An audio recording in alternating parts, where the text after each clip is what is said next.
remaining. Razor turned on the Eye of the Storm, Radiant Phoenix, team lay back. eggs. Very, very crazy. So I think it...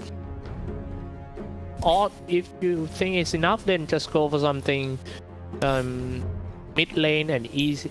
I think Ember Spirit is a good choice for Boom ID if Mikoto can play. Ember against the Templar Assassin, not bad.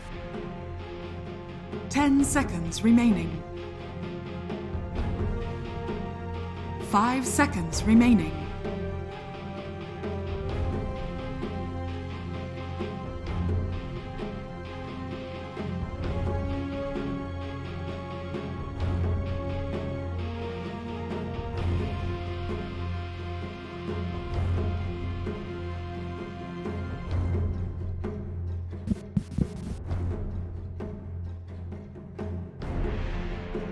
Spending so much time for Team Boom ID to ban the last one before Radiant they pick it. team pick. Slark has been banned. Upload Dire Devourer team or Ember. Oh, it's Life Stealer. So they're gonna put... Yeah, it's my bad. It obviously that Boom ID is going to... I even said it myself and then I forgot about... They're gonna put Razor to counter Templar Assassin with the static link. So this one definitely gonna be a post one. So they went for a Life Stealer. 10 seconds remaining. The reason that they go for 5 Life seconds Stealer is remaining. because the hero doesn't require to do any spells. Perfect against the Silencer, and he's fast. Maybe he can reach the Silencer from long range.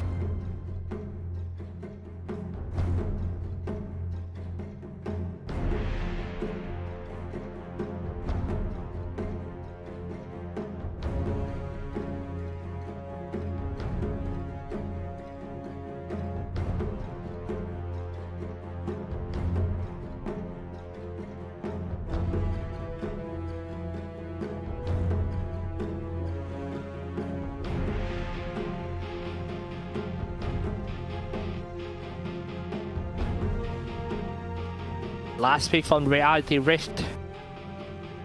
Gonna be a hard carry. I can fight with Razor and Life Stealer and be safe from Mars in the lane. So many hard carry has been banned. Something new. I would love to see something new. Juggernaut. Choose your hero. Juggernaut. It's a mixed feeling when I see this hero. Maybe if they have a plan to do with a Juggernaut, then it's fine. But the hero is not that... But well, he might be safe using the Blade Fury away from the Arena of Blood. But I would love to see something like something new like Spectre. We'll see. This might be a good one by Drew. He himself draft his own hero. He must be very confident about.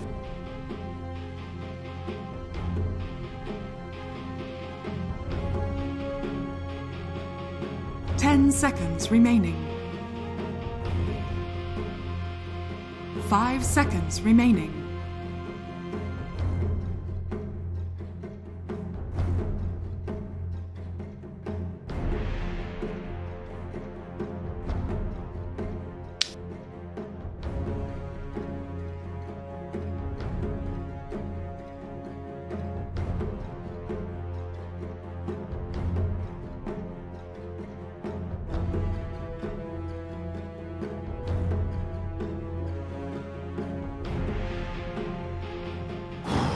This is gonna be a hard game for both sides. I can feel it. They really want to win this game, especially for Reality Rift.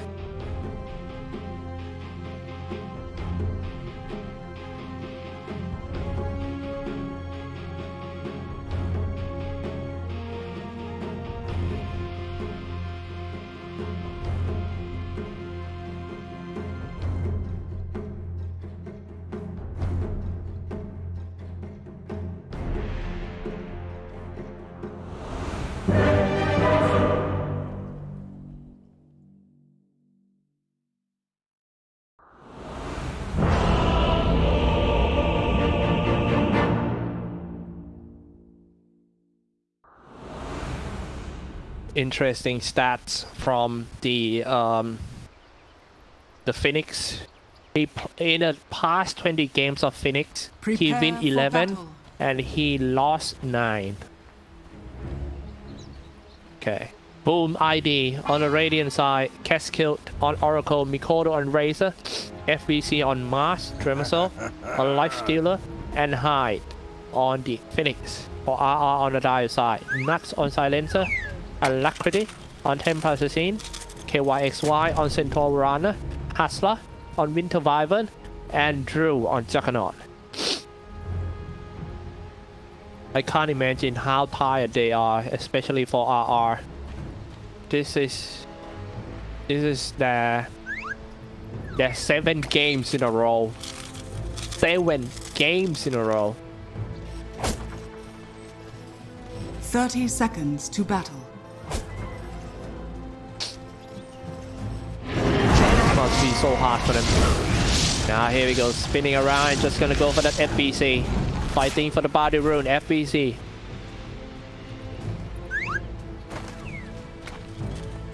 Looks like gonna be 2 body rune for each team.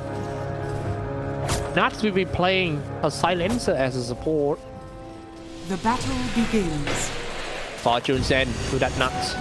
Half HP. Being scratched by the Dremezel. Just harassing.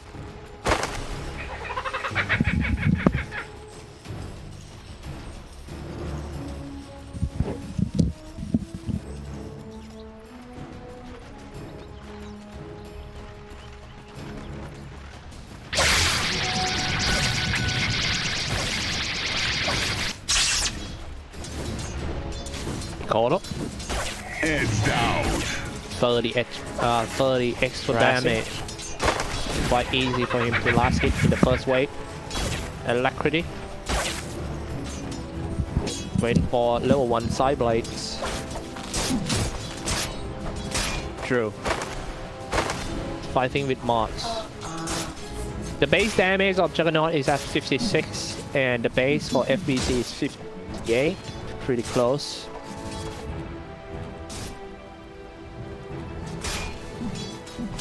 But Mars has 2 armor first wave, while Drew 6 armor.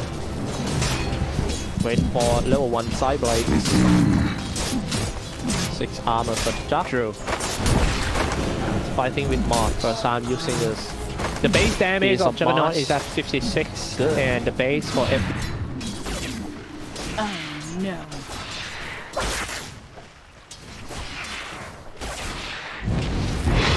back to the top lane. What's gonna happen? Sprinter Blast on FBC. True. Be careful. Managing some HP over there. At the bottom lane, Nuts dropping solo.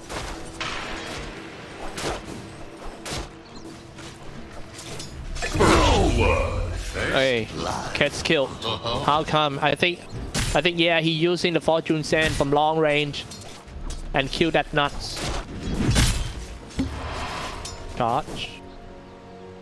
There's a good thing of Oracle, people saying that this is defensive hero, but he can produce a lot of damage in early game from the Purifying Flame and also the Fortune Sand. Oh wait, Dremezel gets into the tree line. He was so low, only 120 HP. Nuts coming back in with a full. Trying to kill back. Mikoto, crazy fight happening on top. Spinning around with the Blade Fury. Finish it off. Drew, slashing. Icarus dives away by that high. Alright, interesting.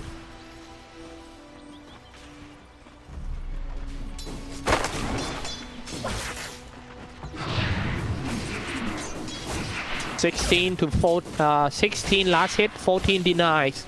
Impressive mid lane performance by Mikoto. Alacrity, only 5 last hit. Completely losing to Razor. Oh, on top, Hustler, drop slow. And it's High, finish him off. But High gonna get spin around. My milkshake spins all the boys to the yard. High, where you gonna go? Come on, let me select a little bit of ya. You can run. Okay. You should run. 300 golden and High got away. He's with a boot. I like the item choice. Went for a boot first. Will be safe. Fortune Sen. Lockdown on 2. Dremasel. Meanwhile, in the middle lane, it's still a Razor lane here. 23-17. Alacrity. Getting harder and harder for him. The way he dodges side blades are so good too for Mikoto. He never stands still. Here comes the plasma field.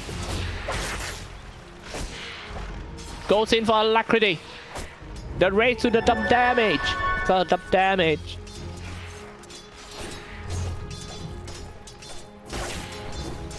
Oh. Damage is ridiculous.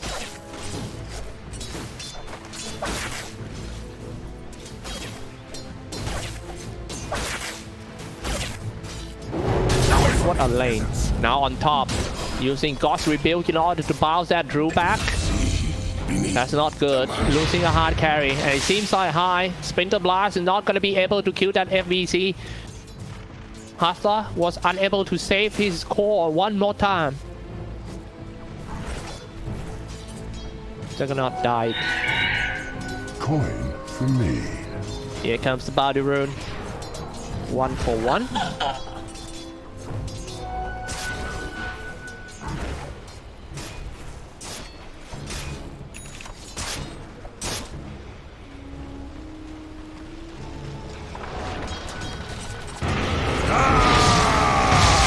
FBC. Very nice dive this one with the Blade Fury. Through all the spells. But can Drew run away from Ikra dive? Man, that's amazing. Don't tell me that High just gonna kill Drew. Ah, disaster. Disaster. On top lane for Team Boom ID. They lost to this one. And it was it's a dead in front of Drew. So he gained a lot of HP. Let's take a look. Under attack. Almost 200 HP gain for both.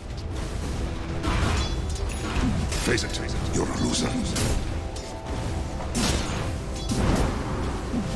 Dire's middle tower is under attack. Mid lane seems to be a good deal for Team Boom ID. Mikoto completely dominating Alacrity. Alacrity trying to burn. I'm sorry, I mean a High trying to burn Alacrity with all the fire. K-Skill finish off that nuts on top. Oh, at the Reaper.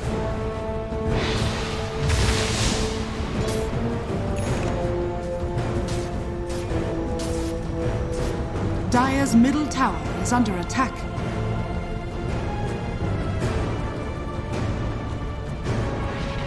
Somebody teleported down. Mikoto level 7. Here comes the Splinter Blast, and Alacrity found some supporter nearby the tower. With a Plasma Field trying to kill all the creep wave for an easier dive. I like him that he dragged the creep wave away, so creeps just go straight to the tower right there. Dire's middle Turn tower on the ultimate for the first time. Eye of the Storm, but he dies so fast from the Fairy Fire. Not gonna make it. However, Keskill still managed to kill one before he goes out. At least they're not losing Razor for nothing. Being chased out by KYXY. Wolfstorm about to be dropped, and that's gonna be a drop. That's gonna be a kill too. A decent damage coming out from that nuts. Game is so close. Dremasel rushing his Maelstrom.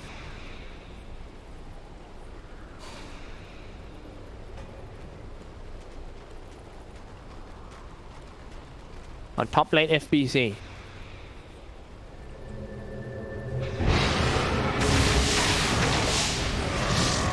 Running away for FBC. It's gonna be fine. They change the target to that Keskill. Keskill, however, FBC only a short distance teleported down to the same old tower. Here comes the Mars. Stuck in there for Drew. Stop it for a while.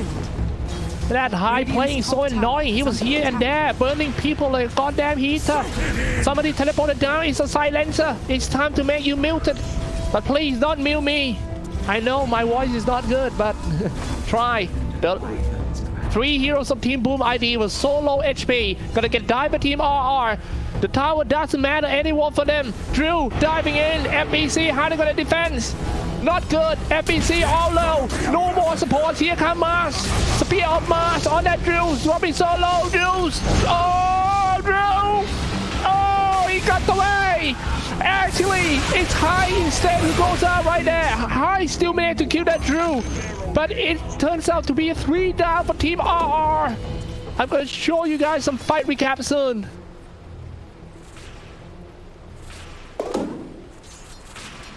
That's nasty. Dire's bottom tower is under attack. Okay. Yeah, earn a lot of gold out of that one. And that's a lot of experience earned too.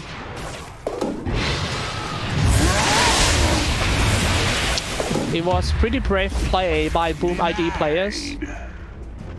Standing still, standing strong together in the tier 1 tower. KYXY might get caught. High, Falcon. He could dive. High playing so good as opposed for Phoenix setting up Arena of Blood and Spears of Mars. Mikoto on the killing spree. Game's looking very good for Boom ID on this one, ladies and gentlemen. It's not good for RR. They don't have any room for mistakes. Do not forget. Radiant are scanning. And now they're doing some scan. They see that nut. They're gonna dive for him. They're diving in for the body rune, but they are not happy. Just that. Haste. We don't talk about Dremersol. He got free farm all the way. He now with the Brown Boot and also Maelstrom. Very good one by Dremersol. On top lane. You can't run away from the static link.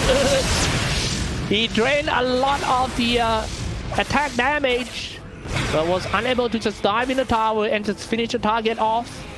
True. 5.1k net worth for the Razor.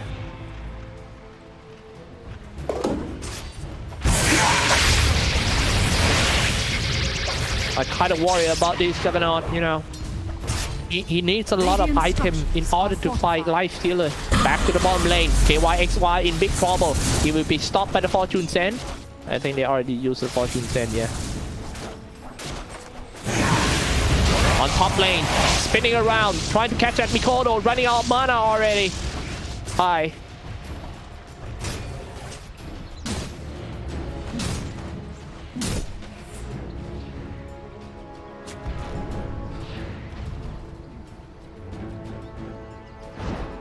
Just killed.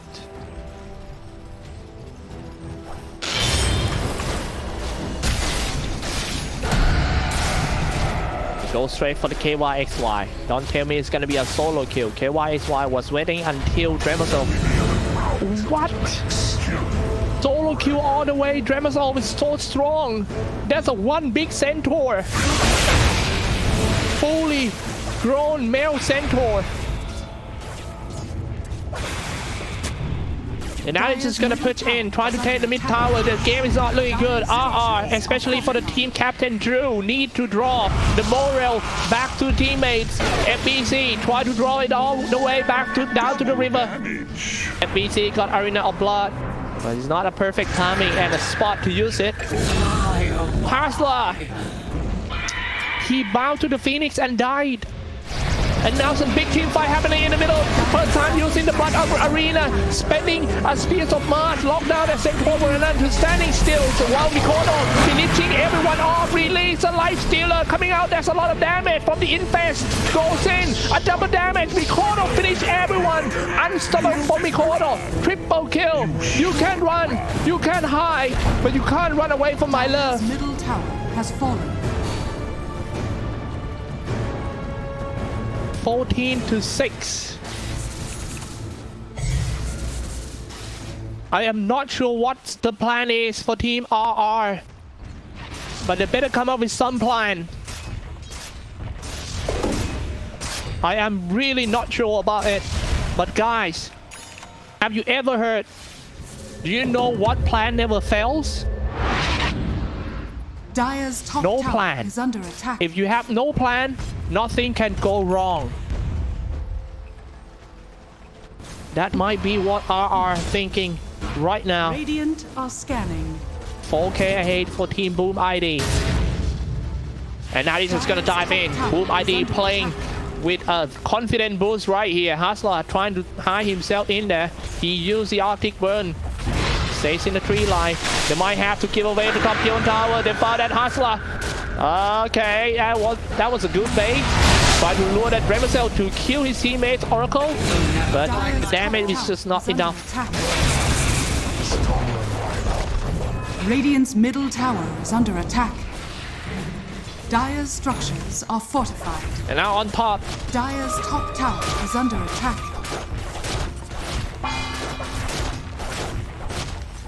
Dream got it. Dire's top tower has fallen. Keep calm, stay composed. This is where you want to test your team captain. Can he just gather all the hearts of his teammates together and them to fight on?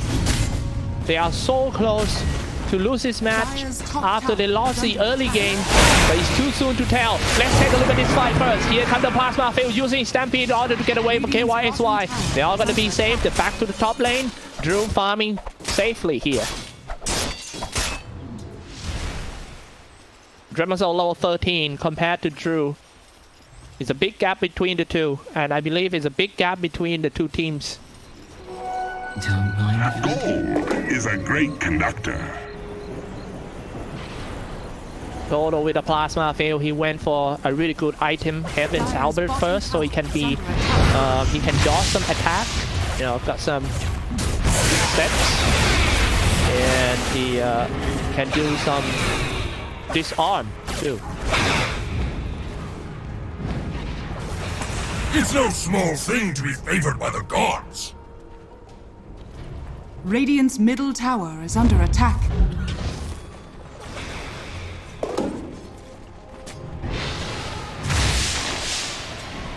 Alright, this is gonna be a big fight. MBC just looking for perfect timing to go in and setting Arena of Blood. The courier has been killed by somebody inside. It's Alacrity. That's quite risky. He's still farming at NC here. He didn't know the danger is coming. Icarus dive in. They see him, but Alacrity just blink away. They need to... That was a good play. Do you know why Alacrity needs to risk his life like that? Because he wants to create space for Drew on top. He drew a lot of enemies to the bottom lane for Drew.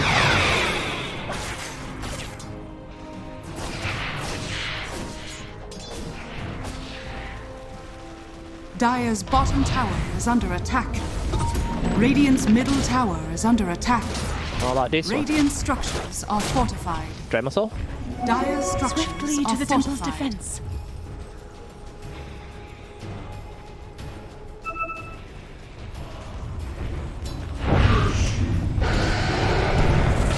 Oh, now they're setting up a big fight here at the bottom. A very nice diving in. A perfect location to land Arena of Blood and just finish them. But now somebody teleported down. Nope. They got a tower and 2 supports. Again, Team RR. This is their plan. They just want to prolong the game. Try to make it as late as possible until their hard carry gets some. Tempest is in on the way to the Desolator. But compared to Razor item, I kinda worry, man. Razor is on the way to the Black King bar. He already has the Heaven's Halberd that gives him 25% evasion.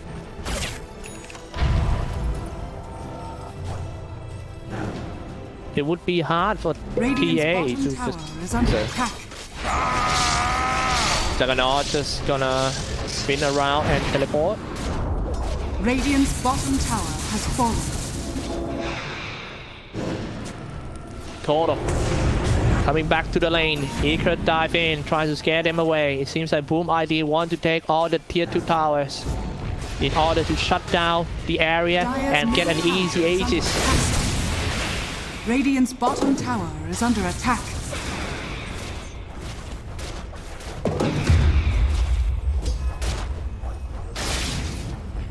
Dire's top tower is under attack.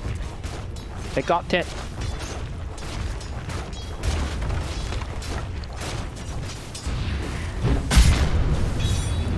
Execution style. Radiant's bottom tower is under attack. Radiant structures are fortified. That was a nice, easy kills by Mods to get rid of Nuts. I think I kind of understand Nuts though. That Nuts die like this so many times, but it's his job, it's his career. Just trying to get into the opponent NC and try his luck, but this is not good. I think St. Paul Runner is a little bit overextend. Middle tower is under attack. Dire's middle tower That is is under attack. unforced error from Team RR. Oh no, man. Now here we go. Drew gonna get stopped. Uzi spinning around, just teleport away.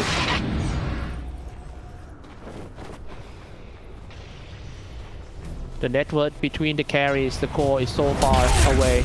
Oh, Spheres of Mars got rebuilt. All the stuff on Hustler.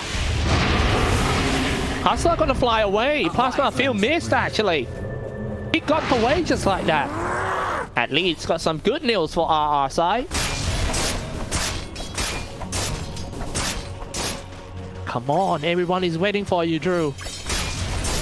The only hope of the team right now, slashing creeps.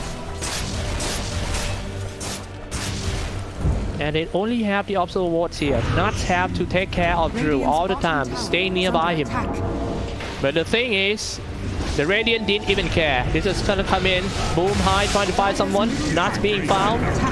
Some eggs. Radiant's bottom tower is under attack. Jumping in with the Hoopstorm, trying to catch that Life Stealer. But hey, you are no match with Life Stealer.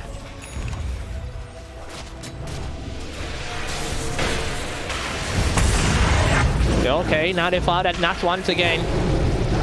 They're gonna go for him. Drew coming in, looking for the trade, and here comes the Omni Slash for the first time in this game. Chua! Chua! Very nice one. He got 1 kill, and now he go for more. Maybe 2 kills, who knows? However, that cast kill used for on himself. Same old trick coming out from that Drew. Spinning around, just teleport away. Cast kill gonna be fine.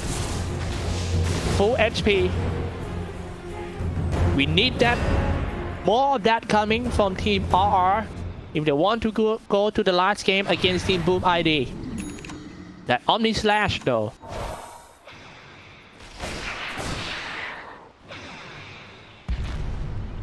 Wish fulfilled. Haste. KYXY. On the way to the 4 star, so I think it could be safe from all the lockdown spells like Arena of Blood and the Life Stealer Open Wound. Not saving himself from the Life Stealer. Hustler being forced to use the Winter Curse in order to escape. That's not good, but at least he's not dying. Silencer. Killing spree for FBC. KYXY might be the target, jumping in with the Gods rebuilds and also setting up Arena of Blood. Oh, look at that, he's a Cyclops. He's shooting the ray on the KYXY. But however, he still has his ultimate though. Will he do it? The Egret dives away. Getting slashed out by Alacrity. 1 kill. Got some good news. Alacrity with the Desolator. Oh, that was so close. Alacrity coming in with the yeah, I thought it was a double damage, but it was the crazy. Mikoto moving in, quite scary. Level 16 with a Life Stealer inside. 448.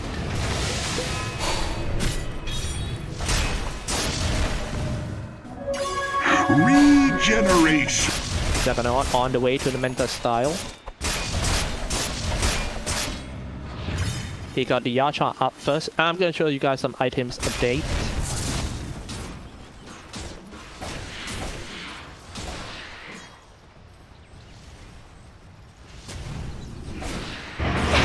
Big fight.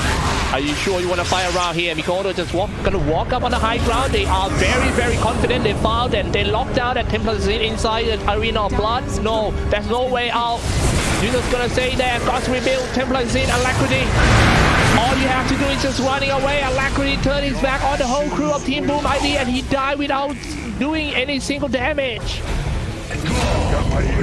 God life from Mikoto.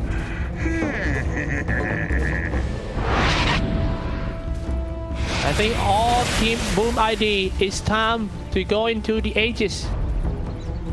Get the Aegis, try to high ground and shut down the game fast. They want to win this.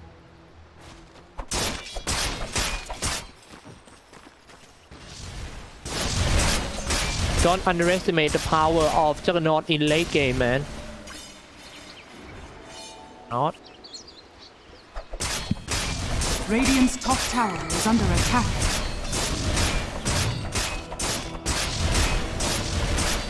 Just have to farm his next item. Style, get a butterfly. But on top, his teammate gonna get caught. KYXY. To the end with you. Total beyond godlike with the razor. Very good play. He's on the way to the Dire's Sanjan bottom Yasha. tower is under attack. Very strong. What a hard game for Team RR. After bouncing back in the third game of the series, they are behind 9K in terms of net Dire's worth. bottom tower is under attack. Dire's bottom tower has fallen.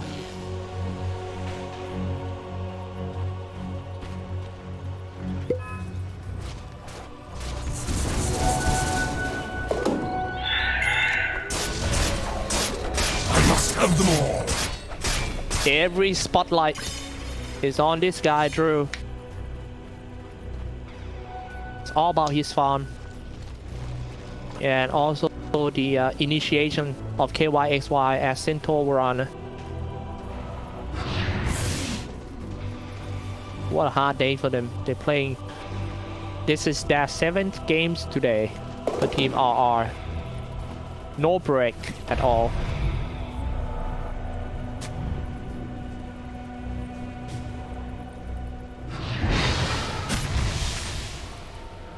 Oracle.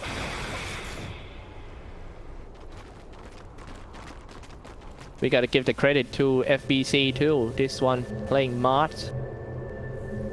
Very good play. Got a good lanes, good farm. And now he's level 17 on the way to the Heaven Halberd in order to stop the Templar Assassin. Templar Assassin on the way to the Black King bar.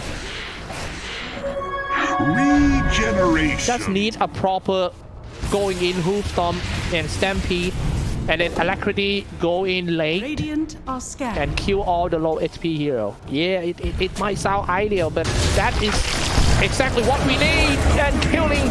Oh no, global silence no more. It's gonna be quite hard to fight in a team fight without the ultimate of the silencer. Alacrity trying to find his way out, and he's dead. Oh no, next one's gonna be a Juggernaut getting whipped to death as well. Triple kill for Dremisol. Drew getting tipped all the time. No buyback for Drew. This is buyback status. This is a chance for Team Boom ID to get at least one set of racks. They didn't even need an Aegis. No 2 core heroes, no damage at all. Nothing could harm Boom ID. Middle tower is under attack. And jumping in with the plasma field. Hasa falls. Down to 2 players. Nuts can't even stay in his own base. You know you have a big problem when you can't stay in your own base. Died outside. And bought back right away, trying to defend this. Hasa, still no more Winter Curse, waiting for the 15-second cooldown for the Winter Curse. So he can slow down the charge of the Boom ID. Radiant's middle tower is under attack. Dremisol. Dire's bottom tower is under attack. And here we go. Dire's bottom tower is Mars. Mars is gonna slash him. It's so painful to watch. I mean, this hero is already out the meta for the Juggernaut, and now he's fighting toe to toe with the best carry hero in the game. At the moment, setting up Arena of Blood. Lifestealer is gonna dive in, kill 1-2, and now Winter Curse is gonna buy a little bit of time, but no more core heroes. This might force them to call a GG. Boom ID, and It's a GG call. Pro Navi is your Southeast Asia representative to go to StarLadder Minor.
Good amount of damage, but they've not landed all of them. Newbee is surged and frost shielded away. XHD, Guardian Angel, popping back with a cookie, jump into base. And Newbee though, they've expended a decent. Oh, hang on, who's this? Anti-Mage is in the back. Okay, he survives, that's fine. Push out these lanes, don't bleed out, don't lose any more. Mars surviving there is a blessing. He's going straight BKB. Radiant team just need to keep making sure that the Dire team are running at these 4 heroes and not the anti-mage.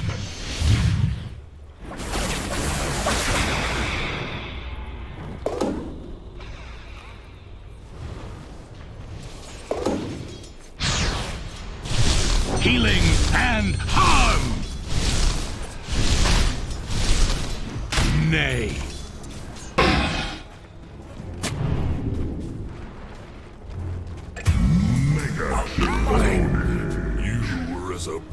Wait, why was... Oh. Rubik was middle line. Hey, I'm getting close to Manta. Oh my god, I've not put net worth up. 10,400 net worth on this AM. He's getting big, guys. He's getting real big. I just don't know how scary he's gonna be against this Razor Lash. His blink tiny, like they do have ways of catching him and killing him theoretically. Dragon Scale. Holding the full shield. Smoke up from the rest of his team, not including the Omni though. Axe is not covered. Snipe a couple hundred gold away. Bashrak deep in the jungle. Scan doesn't land. Rubik's still trying to lead the charge, but the rest of Newbee, they have converged. They've all come in to meet up in this jungle area. Outpost gets grabbed by the Radiant at the very least though.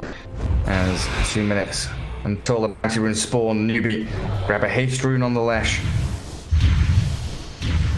They are pushing forward.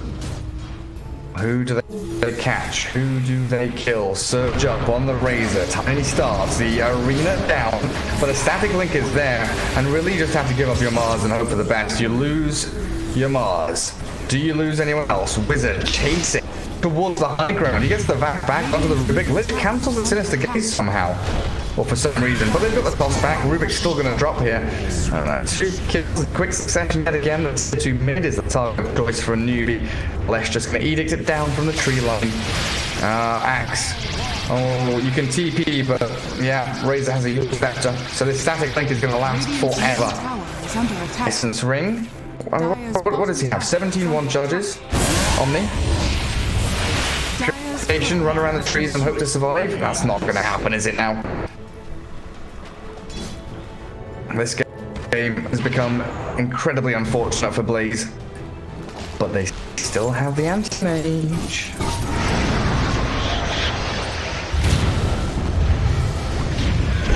There's one stun, back into Centaur, stall, blink away. Avalanche, toss, more stuns. Do they have more damage? Oh, the blink is on cooldown still. Oh, if only it was level 20. Would have been away. That's a huge kill. Dead for 50 seconds with no buyback. He just finished his Manta style. This is where Newbee is like, right, we can kill the AM, we can deal with him. Let's finish this game. Let's do it now before he gets... Radiant's middle tower. Close it out, boys. top tier 1, tier 2, Roshan available for you. Not a great Roshan taking team. So it's probably just going to be objectives. Lesh for Boots of Travel can shove bottom, so they have this like triple pronged attack into the Radiant base. Double damage is nice, but not required by any means. A tithe to the impurities. Rubik, where are you going, buddy? Careful, hey? Radiant structures are fortified. Radiant's top tower is under attack. Oh, the catch. And the back. They've got the two supports, Rubik and Snapfire. Oh, they got the D-Ward at the very least, but dead for 20 odd seconds. Mars got his arena down. And then TP. Oh, they see him in a sec. Oh my goodness, they get the D-Walls. AQ with spam clicking. Oh, the quick pass yours onto Mars. 60 down. Axe has fallen. Radiant structures are Anti-mage survives, guys. The AM has a D rune. He's killing agents. Like, what do you do as this AM? Just cut waves? Greaves are coming. Another Yules is coming. 4 staff people coming. So many items here for the Dire arriving now. Is that Radiant Courier? That's Omni's Radiant Courier. Yeah. Okay. Not sure what it's doing, but okay. Radiant's top tower has fallen. Radiant's top barracks are under attack.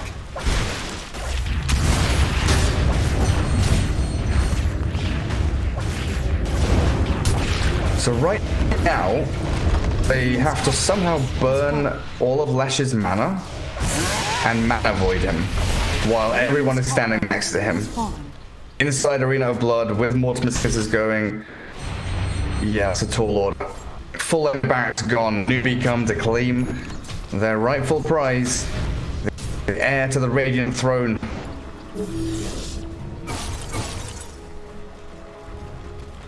AM 1-2-1 with 300 CS.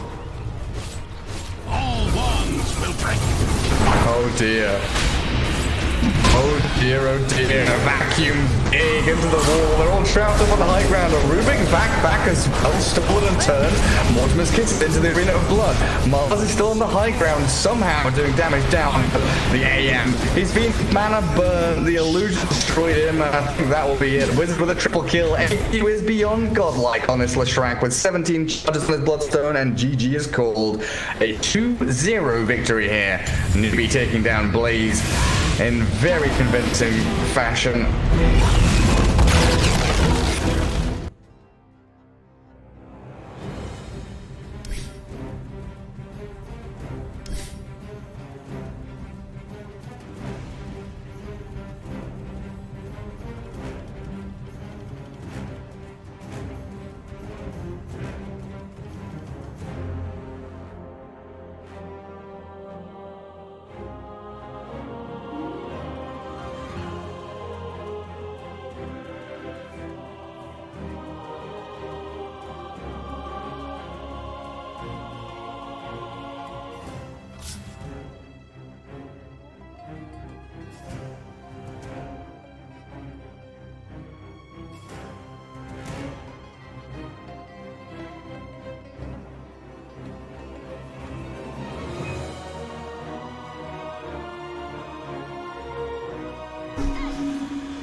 Just going for that Maelstrom to speed up the farm and speed up the right clicks. I think that's the right. I'll pick up a BKB, maybe second or third item if you really want to, but not first. It doesn't do anything for your farm, and you're not nearly strong enough anyway to kill off all these heroes by yourself with BKB.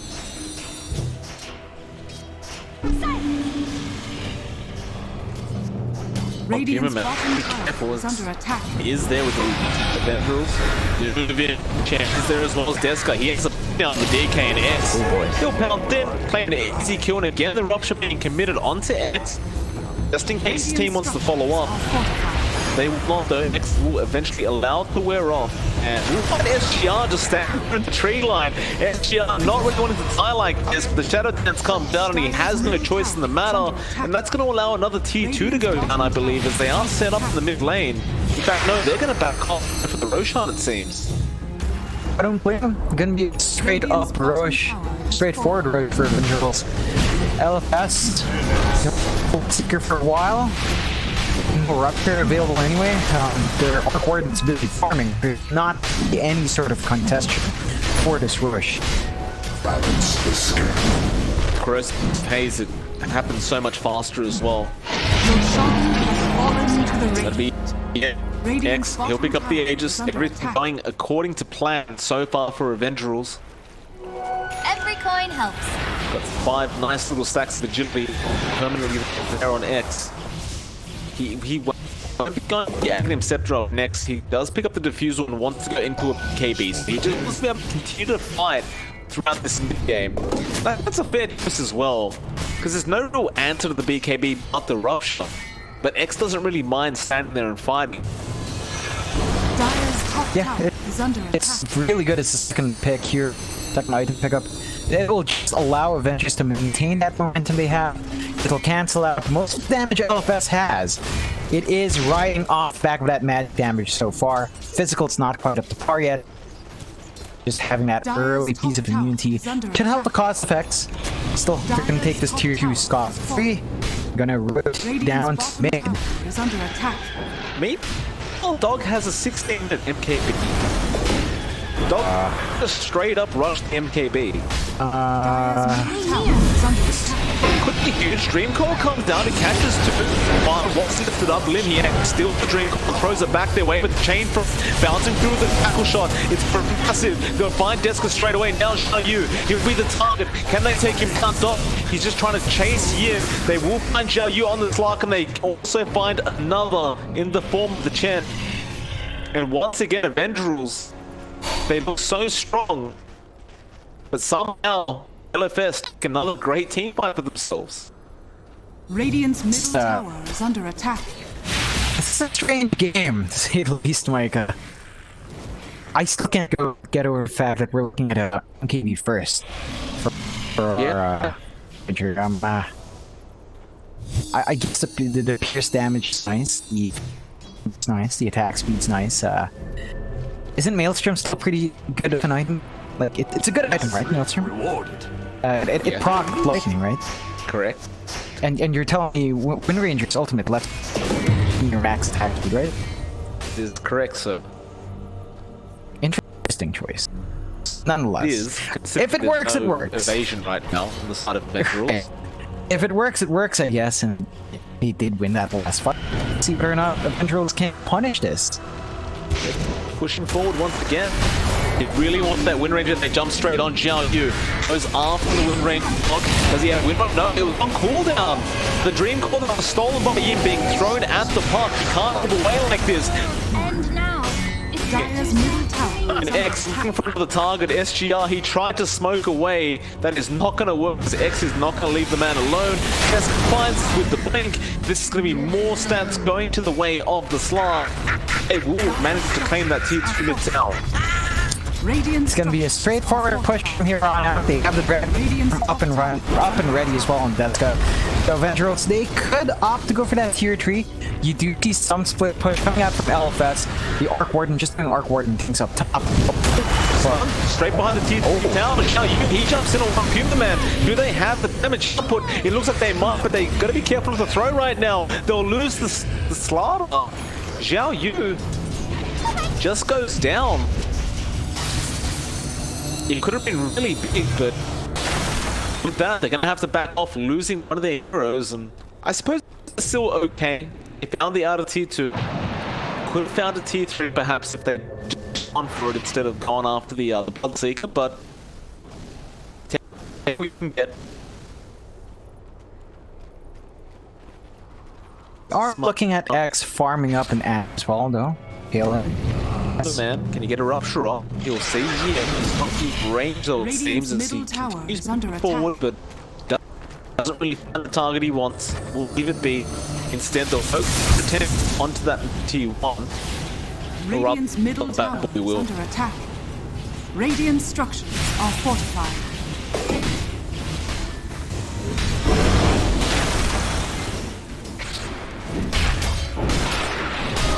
Just what I've been waiting for. What's the game plan now? They still have the ages. They could try and force another team fight. It's going to expire relatively soon, but even then, Feels like they're just waiting for the X to be up on X. It's about 200 gold away. It's up and running. It's going to be very hard to pin down. It's Lark. Just does as well. But in this rune, for X, quite an interesting switch up as well. He was initially got the BKB straight up, but I suppose the game's going. He just wants that added mobility. I think it's fair enough. He has to be careful about using it mid-rupture though, or jumping out with Bloodseeker managing to cast Rupture mid-pounce. That is one way to die. That's a lot of blood going out. Yeah, it's getting to that point where Bad Boy's got the full Mjolnir up, so suddenly this Tempest double the Arc Warden gets very frustrating to play against. But it looks like Dong has found a shadow shot to Deska. Rupture's there as well. Deska did put him up, and now Zhao Yu comes in to try and help out. One Puma trying to run away. Zhao Yu though will not allow it as they do defuse from X, and one Puma man does just go down. As they made it a little bit overly confident with that MKB that they have on Dog, but the DK is still very tanky. Definitely is. It's not a very easy hero to pick off. And they're going to be able to clear out this tier 1 down bot. Slowly but truly chipping away at map control LFS does have. Of course, LFS as well. He found Sean. The other side of the map just finds the puck trying to slip push, gets an easy kill once again. That's the tier 1 bot tower going down. Deska's taking down the tier 2 now. Bad Boy, of course, the only thing he can do is send in this Tempest double, but it looks like the side of Avengrerls don't allow it to live anyway. They want to try and take this out as soon as possible. But Deska falls very low in terms of HP. Yeah, he does die. The Mjolnir. A lot of magic damage. That's painful. A nice kill for LFS. Just playing a bit too far on the edge there. They don't manage to get any significant damage done in that tier 2 as well. So LFS is going to take that kill and be very happy. Of course, does give him some more breathing room there. Right when that DK respawn's not going to have that Dragon form up for longer. But there is a bit of a window here for LFS to just farm safely. Is this what they want though on the side of Avengrerls? Like, Radiant's seemed like they were so motivated to just keep pushing out. They've got the Ags up on X now as well, so you think they try to continue making plays now, even though they just lost the DK.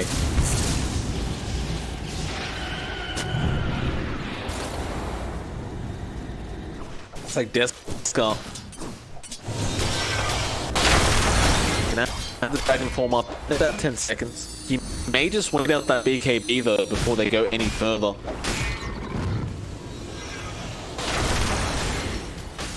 Also keeping a close eye on Roshan as we speak. It's one of the Chen creeps just sitting in the Roshan painting.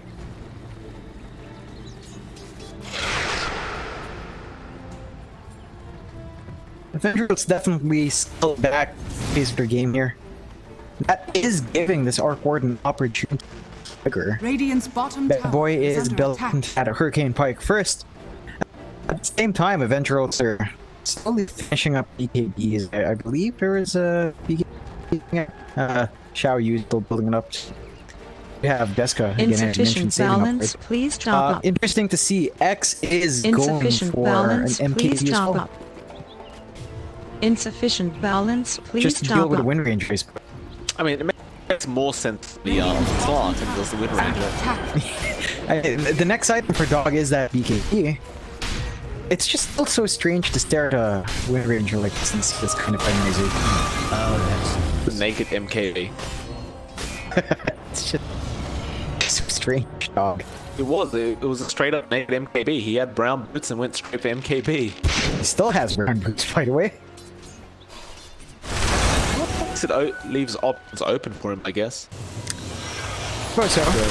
Go DOTs later on instead of sell those boots that he created. Absolutely. You. Rodan's up and Avengrerls, they want to get straight in there, of course. With the Chen creep, they were aware straight away that they'll smoke first and try to go for a pick off. And they find SGR on the ledge. That's going to mean no chain frost going to be available for the next Roshan fight. An immediate bite, though, as Deska has gone to Bad Boy, and they don't want to allow the Arc Warden to die right now. Radiant's bottom Bad Boy will be able to get out of there safely. Avengrerls, I'm sure, will just go straight after that Roche. It's gonna be a bit hard for LFS to fight into this one. Of course, Juan? Scout. Juan? It's up on the high ground, we'll TP away.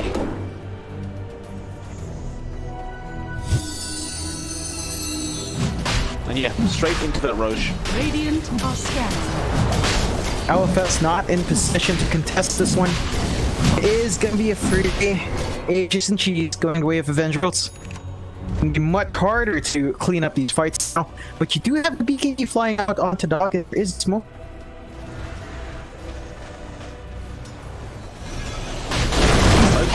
It's way too late though, the Roshan's gone. So LFS understand they do not want to see this team fight, they'll back out.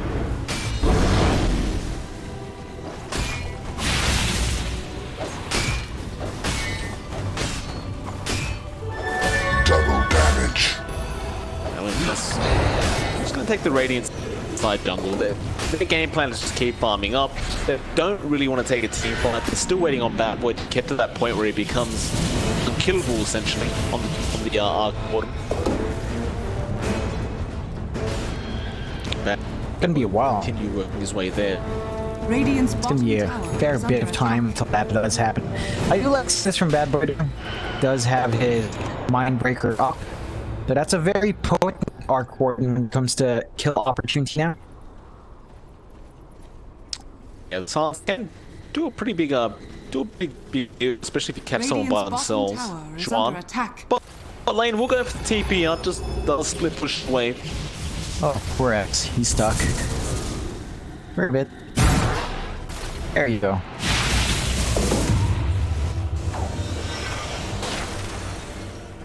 "27 minutes in, 20 to 13, less than 1k net lead for Avengrerls. Take a look at that probability. 61% of the Radiant. Desk jumps in on the lich. Juan is there with the Dream Call though. LFS, this could be a good team fight. They get Shackles as well onto the StarLadder. He gets burst immediately. Deska, can he deal the damage? X, he jumps on the Wind Ranger. They'll go after the puck next to the pounce. With the Rupture, he's got to be careful about that. Juan. Away, he does George, but Yim is going to be there. He has the Fable, he has the Orb. And this is a perfect opportunity for Avengrerls to finally take a T3 down with this draft. But they still have with this Tempest double. They'll fortify their creeps, they'll move forward, get rid of that Tempest, and immediately onto the Tier 3s. Back, Yim goes straight to the back line. They found Bad Boy. That's the big kill, and it looks like they will be able to claim it. He does not have buyback. There's GR getting poured out on the Lich as well, and he's gone. It's going to be a godlike for X. Instead of a Tier 3, it looks like it'll be a full Rats coming out for this Avengrerls. In fact, they could maybe find a secondary if they're lucky.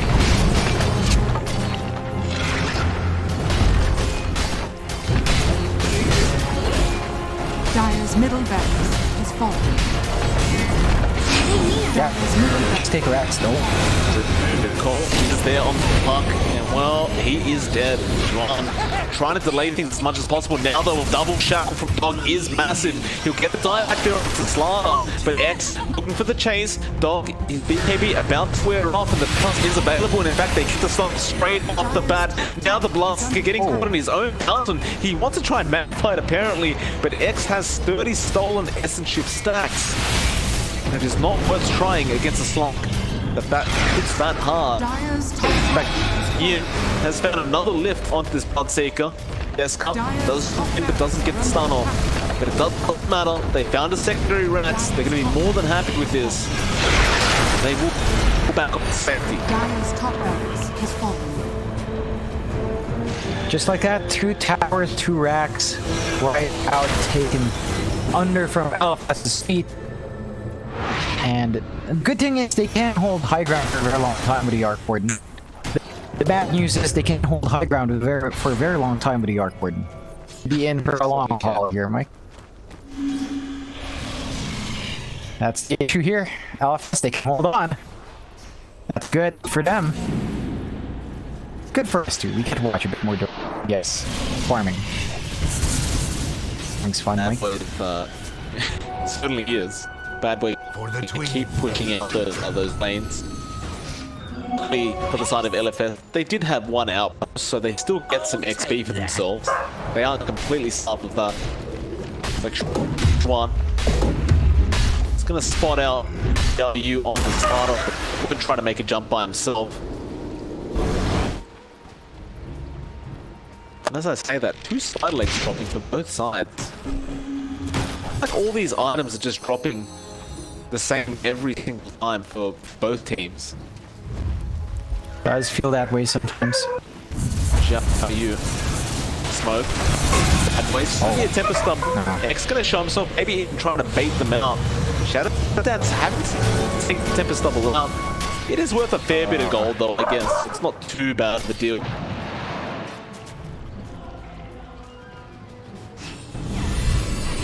Now, Dream Call, Juan. Chen, no follow up to it. Hanash does latch though. 1 Puma. Moving forward, trying to find an attempt. He pops BKB preemptively. And he's gonna find something? He does get a rupture on the Slark. He just pounced away for now. Look, moving forward, trying vision. Now Deska jumps in. BKB is quick from Doc. He goes straight after X, forcing more pounces, but the rupture is over. Doc is continuing the chase, however, and meanwhile in the back lines, Bad Boy getting jumped on by Deska. He can't afford to die. He'll throw out the bubble, the back, 4-star buff, but no, he comes back down. Yeah, they do end up finding him. Now SGR on the glitch as well. 1 Puma man needs to get the hell out, and meanwhile the Slark is well and truly still alive. In fact, he's with the team now. So they chased X around the map, trying to just burst him down. They couldn't get it off, and unfortunately that means that the LFS are getting the tier 4s pushed in. There's a buyback coming out from Bad Boy. Is that enough to force some after? I don't reckon. Dragon Form does fade on desk. It's going to be a bit of a harder push. He's got X though. He's got SG stats, but again, Bad Boy, just with that Temper Stubble, is so frustrating to go up against. It just hits so hard. Radiant's bottom tower. So you've got Dog there, also split the bot lane, so he's not allowing a tier 2 to be in any form of danger. And that don't allow LFS to hold on to game number 2. That being said though, Roshan should be respawning relatively soon. We'll find out in a minute when it will come up. You know, the Avengrerls will just be able to go ahead and claim that free once again. Definitely. I like that spot. Then it's just he doesn't want to go down. He's chilling out, just dancing apparently on the cliff. A very wet cliff now. Splash water everywhere, Shad. You get the hell off there. Finally does. Still, LFS. Right. Holding on. Got the... Had that BKB for a while on Dog. They've got the Blink Dagger up. Well, 1 Puma man. Going for that Heaven's Halberd. That's going to be a big one to stop. It's low. DK as well. Tower is under attack. Shao, you're just gonna sit. He's come back up because he's waiting to jump in like this. X gets jumped on. Check Dance is there, but now the thump from Xiaoyu straight on the backlines onto the ledge. SGR though gets forced away. Rupture it was there on X, which will force him back as well, but they've got vision on him. He's just waiting out that Rupture to end. Boy, they're going to force it to run. Silence does connect as well. Meanwhile, in the back, Xiao Yu moving forward once again. They'll jump this Dog Ranger, and he does go down. That's only 1 kill, believe it or not, throughout that whole team fight. Only 1 person goes down. So LFS, we'll see if they can hold on. to that tier 3 bot tower. Radiant structures With that wind ranger being available. Dire's bottom tower has fallen.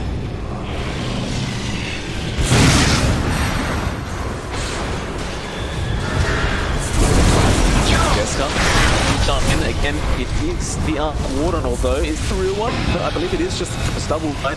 Yes. Jumping on SGR now. He does find the pounce, but another nice 4-star. Still X being controlled up, and now Shadow Dance does come out. He comes straight on the Bloodseeker. He's got so many stolen agility stacks. They do get the Temper Stubble in the end, which does mean they should be able to clean up spot racks and should be able to get the Meg themselves. Dire's bottom tower has fallen. I reckon you could go for more. Yeah, X is going for Kick Force. Oh, they're not jumping in straight away again on that Arc Warden, and that's Bad Boy down. Available, and that basically means GG. Yeah, they can pull it. No way to defend without him. Dire's middle tower has fallen.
Five seconds remaining.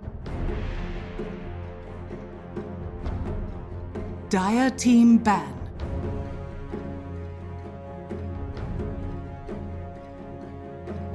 Team Liquid's turn to ban.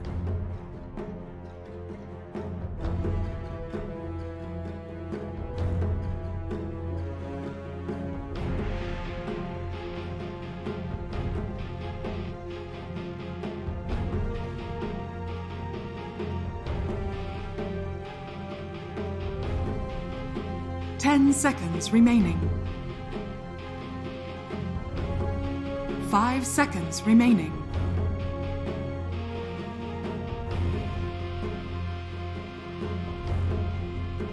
Dire team ban. Team Liquid's turn to ban.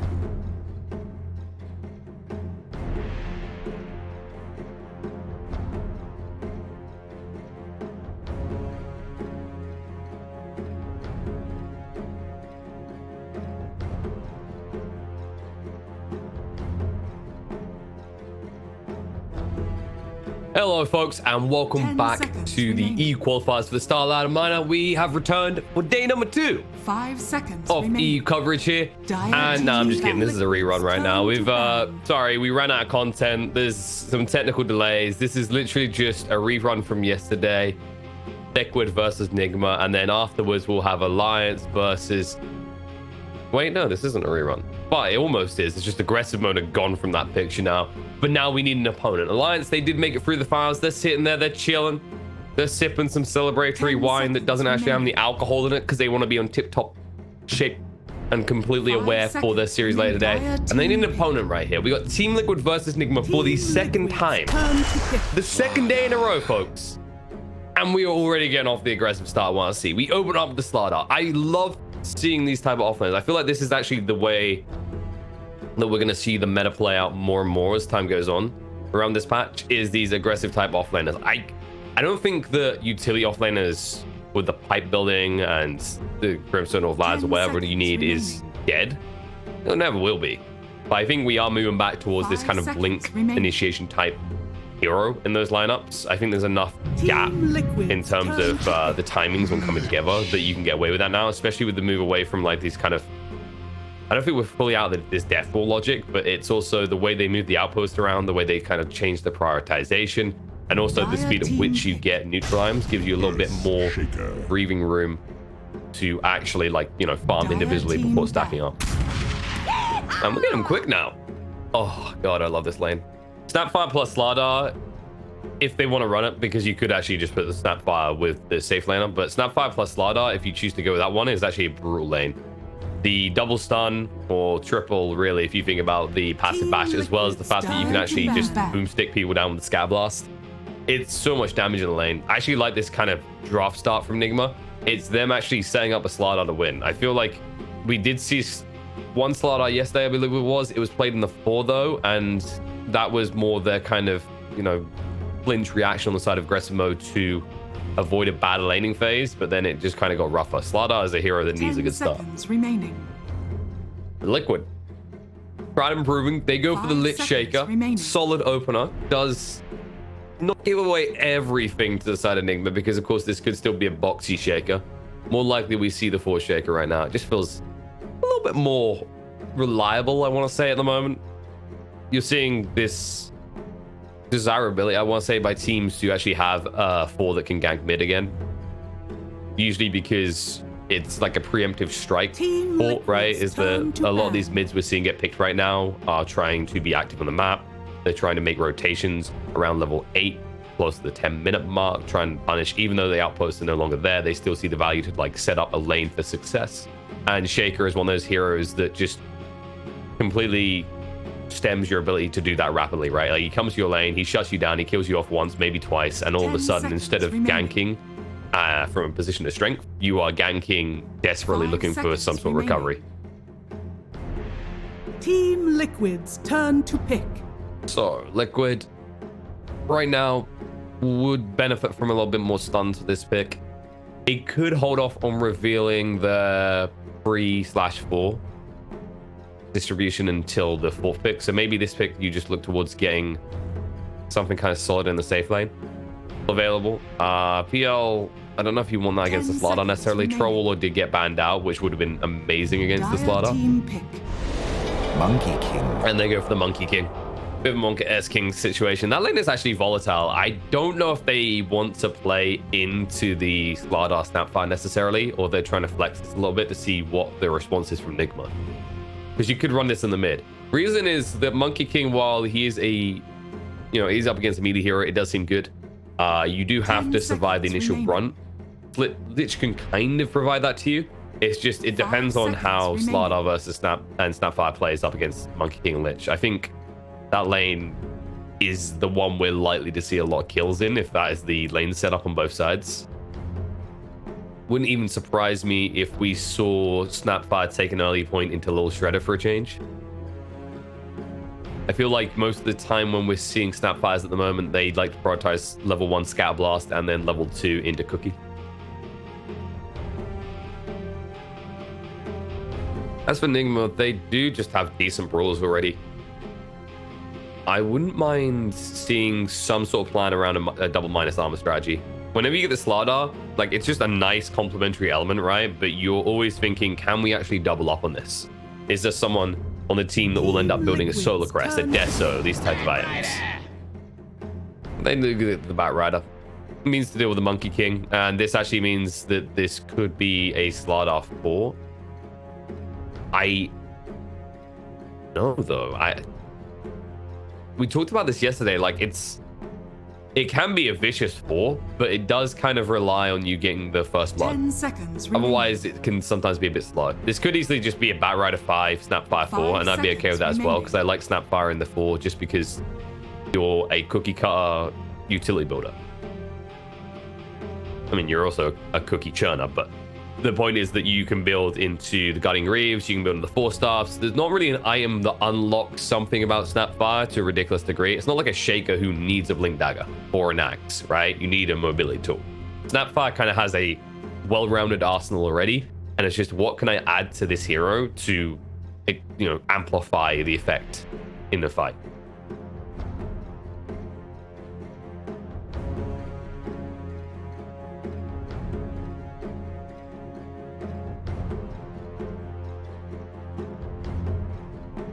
See, Liquid though, more frontline. They definitely need a lot of frontline here. Monkey King is good, but you need to leverage it with another hero that can run in. So you're now going to reveal whether this is offlane Shaker, or you could, okay, Liquid, you can completely keep it up in the air. This does mean you need a bulk type hero in your final pick though. You could just go for this kind of approach where, they can't actually turn on you because they're too busy dying.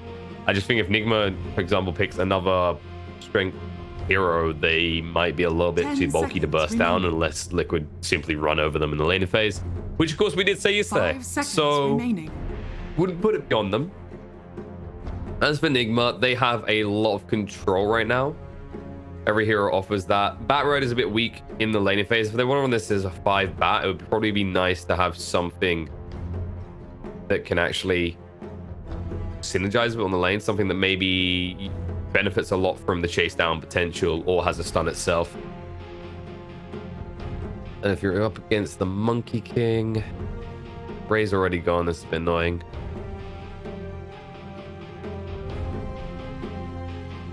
I don't think actually off the top of my head. First day of the game. First game of the day. Words hard to get the right way around.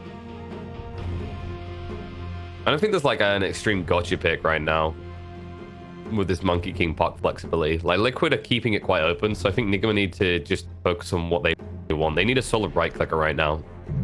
As I mentioned, something that syncs up with StarLadder. Lifesteal, yep. Alright, this works. I wasn't sure if they wanted to go this way just because there's not necessarily a hero you're going to outright sustain off of, but the Monkey King Lifesteal matchup, while Monkey King you'd think would have a Brutal Advantage, it's the StarLadder factor. It's that minus armor that enables Lifesteal to be good. So, a beautiful thing because Lifestealer can build Deso. So you can have that double minus armor strat, which is what I usually look for whenever you see these StarLadder picks come out. It's just a nice bridge point. I think Lifesteal Bloodseeker really worked that way incredibly well, is the game can be unlocked if they have a Deso, Solar Crest, or Corrosive Haze. user. All of a sudden, their actual damage output in fights and mid game is noticeable. It's not a case of, well, this hero will be great at the 40-minute mark. So running out on both sides, there could be more tower push, I think, from both sides actually right now. There's a lot of shove, especially on the side of NIGMA. Most of it on the side of Liquid is going to come from this puck. So Liquid right now could benefit from something that can just push on the lanes hard. Maybe something in the idea of like a Beastmaster type pick or an Abaddon type pick. You don't necessarily want to pick that against a Lifestealer, but an Abaddon wouldn't be bad because of the Batrider factor. Then again, you could still be running the Shaker as a free. I just don't know if you want that matchup against the Lifestealer. You should farm okay. I just don't know if you can breed out. And Ags in this game is really good because it gives you the ability to chase for the Snapfire in the back line as a Shaker. It's just a matter of would it take you too long to get online. Should just be a ban out of like cheese picks. I don't know if NIGMA's worried about something cheesy still. Like in theory, Liquid could go for something in the Brood Mother category. I wouldn't recommend it necessarily because there's just a lot of AoE early on though, so they could count down the lane. I don't think we're gonna see a Meepo from Liquid either. 5 seconds remaining. Although, you know, they definitely still need this front line. This is the thing for me, is like Liquid right now just needs something that can run in and just take the brunt of the hit that's gonna come out from NIGMA, because they do have a lot of damage output. Dire team pick. Team Liquid's turn. I like how NIGMA's the one to ban TA. The beautiful irony. And the Tiny comes out. Okay, so this gives them a little bit more catch initiation. This should be 4 Tiny. And then I want to say 5 Snapfire with Batrider mid right now by the looks of it. Which is actually a really good pick. And a way to roll up. Because it can deal with the Monkey King. Like, can keep range and just slowly will him down if he goes mid. And if Puck goes mid, Puck absolutely hates any damage over time based hero. Select your hero. And there's your front line. All right, so Liquid, they actually get the front line out. They also deal with the issue we're talking about with building damage. So it's actually going to be Wii on the Tiny in the end. I was wondering if they're going to try and be cute with this, but I guess not. So yeah, it's going to be Kura on the Snapfire. This is the well, it's going to be slightly cute. NIGMA's going to be running either StarLadder or the Batrider in the 4. And it is going to be Bat 4. I'm kind of glad they've done this. I'd prefer to see the StarLadder on the 3, just able to get a little bit of gold, guaranteed, and be more useful.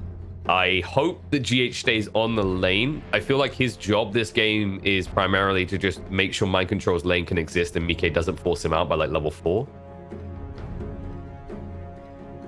And then, yeah, you'll have Quake for versus Lundra versus Tiny. Tiny shouldn't be too bothered by the bear, especially since it got some damage reductions, but this should more or less end up being a farming lane, unless you get a solid rotation out from the NIGMA supports, which can be a bit tough due to the bear scouting, but there is toss back potential if you come around and say GH hits back with the flame break and Tiny gets in range for the toss. They can maybe make some sort of cute play. But I don't think that's likely to happen. I think what is more likely to happen in this type of game is that we rotates the outer lanes where he can easily exploit kills onto the Monkey King. Puck, not so much. Boxy should be more or less safe, and I hope that Tiger doesn't rotate too soon, because I think Boxy might need to be guarded somewhat level 1-2 through to 3. This has been a big thing with Puck in the off lane, is the hero is still a dominant pick, but if you actually leave it alone from the get-go, it just gets forced out almost instantly and fails to have a game.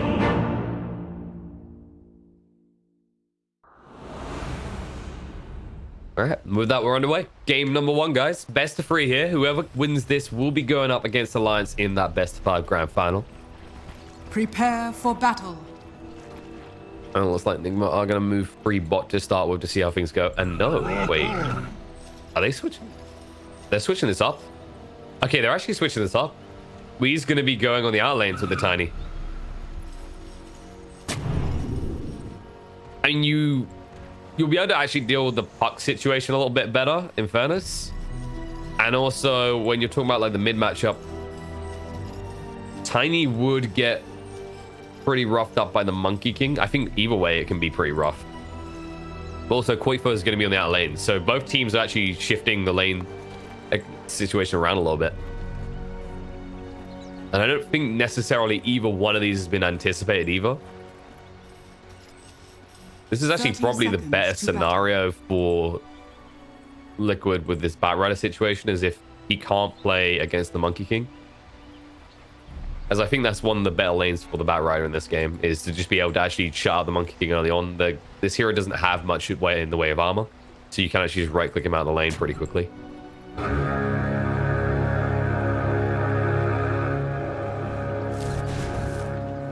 They will at least see the bear, but there's nothing suspicious about this. It's just a bear trying to grab a rune, so it will now be revealed quick for us here, but I don't think they'll think too much of it just yet.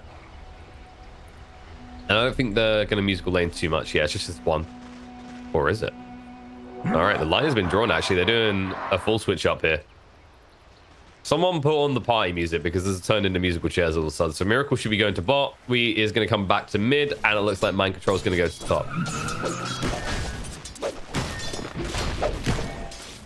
I do think out of the three melee heroes, this makes a bit more sense.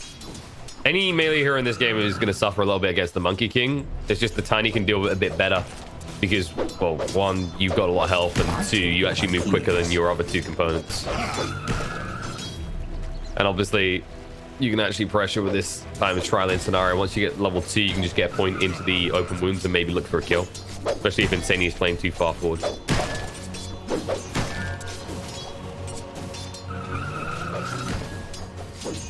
Boxy already has 2 as well, so they're gonna leave Mind Control alone. I don't know how long you want to commit to this bot tri lane. I feel like letting your StarLadder suffer like this is a bad thing, and in fact your StarLadder might just die at this rate if you're not careful. They won't die for it. There's maybe a situation where you could actually have done that without letting him get away alive, but it's better to just keep him on low HP. Then you make sure he doesn't feel comfortable ever CSing. And you can already see that actually if they right click him a few times, he'll die here because they have both nukes. And on the bot lane, they're trying to pressure this lone druid. Sure, you'll slow down his farm a little bit, but I'm more concerned about what's going to happen with the other 2 lanes, because the Monkey King is get to a stage where he's more or less free farming. The only way this turns around is if we find like a cheeky crossback play. And then top will just turn into a free farm for the puck. I mentioned that both these heroes kind of need the opener to be solid for them, right? With the StarLadder or the puck, both of them need to start to the lane. But once you get going off that first 2 free creep waves, puck is the one that can solo in that one-on-one engagement.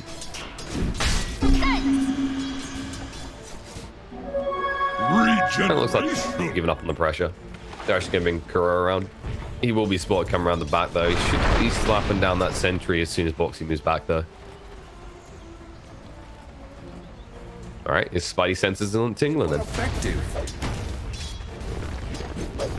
Okay, this lead's getting a little bit worrying. Obviously, we can't go for the tree grab build. You need all the points in the avalanche toss because the only way you ever kill the Monkey King is burst with a rotation. So if you just try and actually go for tree, you're moving too slow, and the Monkey King can always just chase you down. It's the only reason Mike hasn't picked up on Uv. If he saw that the tree was grabbed by the Tiny, he would have an Orb of Venom on him already.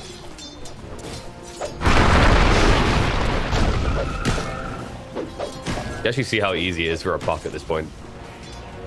Double fairy fire, still has loads of regen, can just burn it through Koros even though he's his strength hero, and doesn't have to give a damn.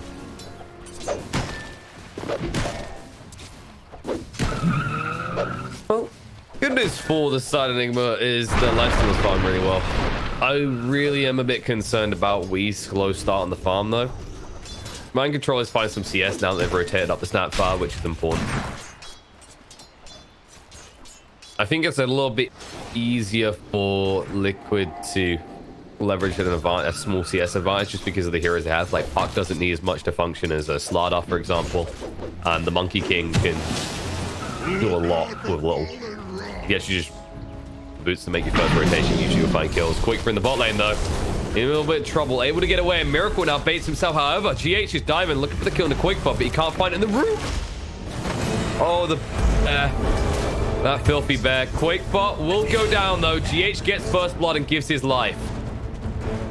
That was a little bit dicey. Mike with a very early rotation, by the way, and he gets the kill. Miracle is going to go down still. So 2-for-1 exchange, but First Blood did, of course, go the way of the Batrider and NIGMA.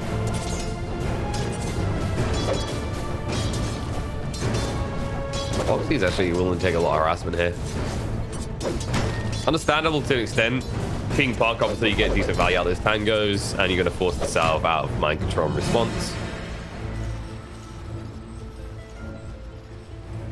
That rotation was a little bit of space for Weak to get some gold, though. That's what I will say. You still, yes, you get the skill into Miracle, but you're going to rotate, and they're just going to do the same as you can already see in the mid. GH, however, if he goes down, this is looking nice. The Frost Blast to slow him down. They decide against it as we rotate. Avalanche. He's still too slow. All right, he'll toss them on top of each other with harassment, but he wishes he had boots right now. Especially now that he's playing on the outer lanes. That's where you can actually do some stuff with that. I do like the fluidity and liquid trying with these lanes, though. And as I... What? Okay. Wee's going to live. You look away for a moment. That probably shouldn't have been a kill. The only thing I can think of is they let too many sticky napalms build up, and then they got double flame break back into the arms of Wee. That shouldn't be happening necessarily, but it's one of those things you can get caught out by. A good Batrider can screw your lane like that. All of a sudden, Wee has a game. His lane was a little bit rough. His start was a little bit mediocre on the CS side of things, but with that double kill, he's feeling pretty good right now. Radiant are scanning. And also Bat, yeah, he actually now has the tranks, so he can run around the map, be pretty aggressive. Maybe he tries to rotate mid. I'm not sure either of these mid is actually killable at this stage, though. Like, Lone Druid himself is actually tanky, has the Raw. Now, Miracle, that life killer up to over 1,000 HP, has a buckler as well. But, however, there can be a fight. Avalanche tossed Ponder free, a lot of damage done, but now they're going to turn around on the Wii. Needs to move away quickly. They're just trying to tap him down, but they don't have the balance strike anymore, so he'll get off. Power tiny, ladies and gentlemen. Just basically be a ridiculously tanky behemoth of health. And we go for the phase as well, so this lane should do less damage to him. When you actually think about their damage output, it's on the side of Liquid, it's definitely going to be mostly physical, because you can have the Monkey King, you can have the Lone Druid who's likely building the Deso build this type of game. So you're talking about Puck who, while you have magical damage, your right click's going to be pretty fearsome early on. So even if there's a rotation there, it's more threatened by the right click side of things. Talking about Puck, mind control has actually just been given all the space he needs. I think they left the Puck alone too long, and now we're seeing the results. Like, you're falling behind on XP, you're still getting decent CS, but now mind control's up at 33 and 7, surpassing the Puck. Shaker. Oh boy, boy. Oh no, no. Sadie will go down. Tiger's Squirrel will get sniped out. The creeps will probably kill Tiger. Mike is hiding in the tree line. It's backfiring quick. Mike just has to get the hell out of here quick. We'll be able to do so just in time. The Avalanche wouldn't go deep enough. But all of a sudden, NIGMA are the ones who have Liquid by the balls a little here. They're still farming reasonably well, but these kind of kills that you're hemorrhaging, this is a very volatile lineup. And with the StarLadder having a good start, it'll all come together pretty quickly. And Boxy, he's just gone and away just in time. That was most welcome. A little bit too close for the foot. To try and actually pivot around the Puck, though. The most logical play they have, because you do have the Dream Call available, just stick Mike back in a situation where it's probably going to be the one-on-one, and you can already see the quick falls back to the jungle. But NIGMA were quick to anticipate this. They've got a deep ward already, so they can see everything that's happening around that area. They know when people are patrolling through and when people are coming through. Miracle in the mid lane. Why not that swinging arm? Tiger will block him off, but he'll just try and stand and fight. But there's so many heroes here from Liquid. If this doesn't work, it's going to be a lot of time wasted. The cookie in, Wee looks for a kill, just toss on the spot, and they get the Monkey King instead. Responding number for number. Every time Liquid shows up with these aggressive moves, NIGMA is just looking to match them piece for piece. And I also just noticed our Zoom is being... Alright, I'm going to have to redo my config file because it doesn't work. Foxy's gonna have to rethink his life as he's just gone. There we go. That should deal with the fast zooming for you guys. I think I'm gonna have to reinstall Dota, folks. Second day in a row where it's done this, even though there's a file. GH won't even be punished for this. Right now, NIGMA just do whatever the hell they want. I don't see any move Liquid want to make necessarily in the next 2 minutes. They need an item to pivot off. I mean, look at your Monkey King. He doesn't even have treads after a dominant start, right? He goes to the 3 Wraith Bands. He looked really good off the lane. And then unable to really do anything with that. Instead, he just starts dying. Foxy is nowhere near that Veil. They'll have to fight bot, though. They see the numbers advantage, and they cut off Wii. He hasn't got much in the way of mana. Quick as there will not be pushed far enough away. And the call, the root, everything to hold Wii in place. Liquid, they finally find a situation where the side of NIGMA can't match their numbers. A soldier's fortune.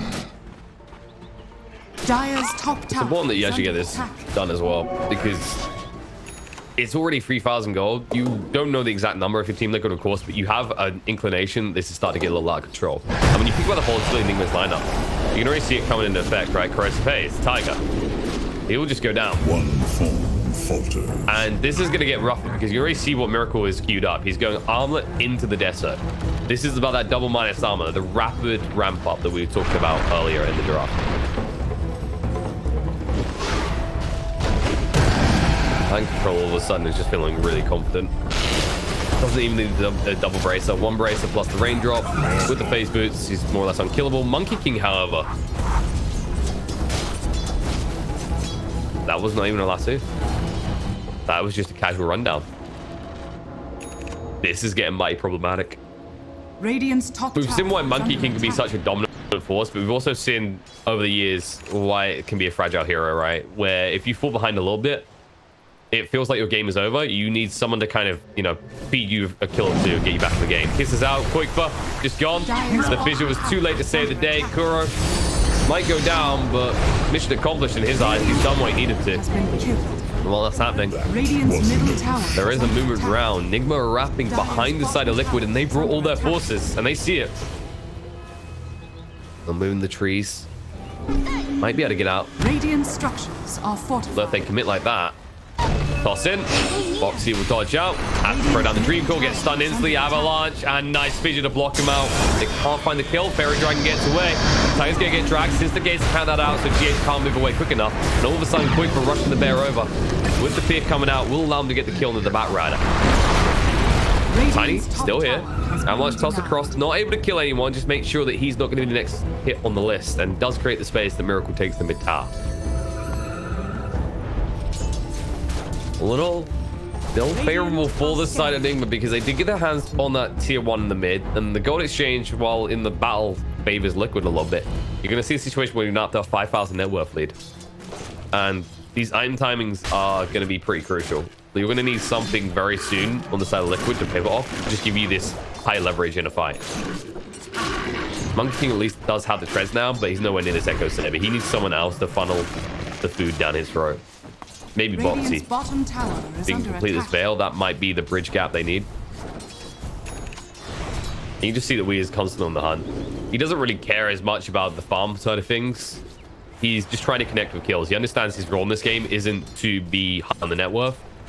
It's to be high on the kill charts. Echo Slam bot. Big target found. The one that is farming is Miracle. And instead, he's going to start farming heroes. That was an Echo Slam with no follow-up. Foxy will get out.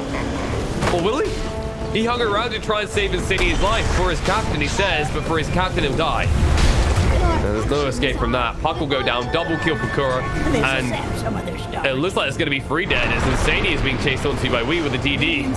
With the Corrosive Haze there as well, One Punch Man has arrived. Dire's top tower is under attack. And Liquid just are seemingly crumbling a little. I say a little, it's definitely feeling discombobulated. That Echo Slam is meant to be your hoorah, right? Your big moment that inspires you to take a good fight. But it comes too soon, they're not able to get in quick enough, and all of a sudden things are turning around onto Quickfur as well. He thought it was an easy kill onto an old lady, just waiting at the bus stop. And instead, she just gets in the driver's seat and runs him over. Radiant's bottom tower is under attack. We in the mid lane. Dream call. This would be an amazing kill if they can get it. But he's so goddamn tanky. He's wasted a lot of their time. Will still go down as the reinforcements can't get there in time. Liquid finally able to just start basically trading these kills. And when you're this far behind, any trade is going to be favorable for you. Yeah, you lose your lone druid. Sure, you didn't get the lifesteal of it. Who cares? The tiny is worth just as much at this point.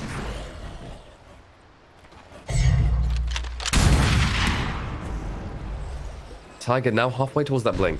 This is the thing they're looking for. Once they actually get that online, they can start to make some big plays. The Echo Slams won't feel rushed. You can actually just wait patiently for them.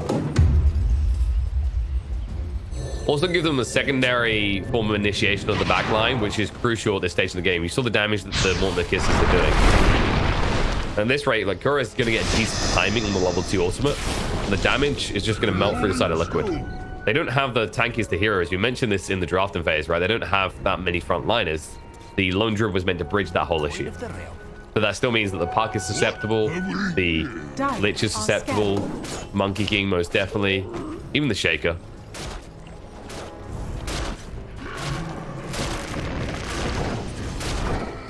And then when you look at items on the other side, Life still now has that armor. He's almost got the Desert complete.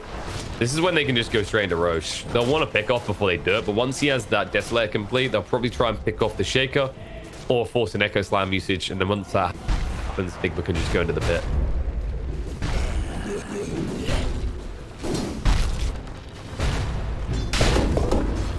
Yeah, Mind Control is still committed to the pipe. Almost has it complete now.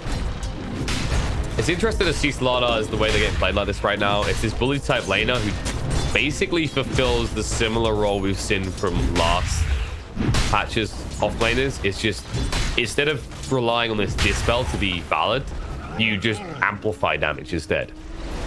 Right? You're this offlaner who doesn't need to build a Solar Crest because he's already got that kind of effect in a spell that actually increases damage output. Radiant are scanning. Yeah, Boxy just goes straight for the blink. There's no point in the Veil anymore. The Veil actually had a point where it would have had an impact, and it was like 4 minutes ago.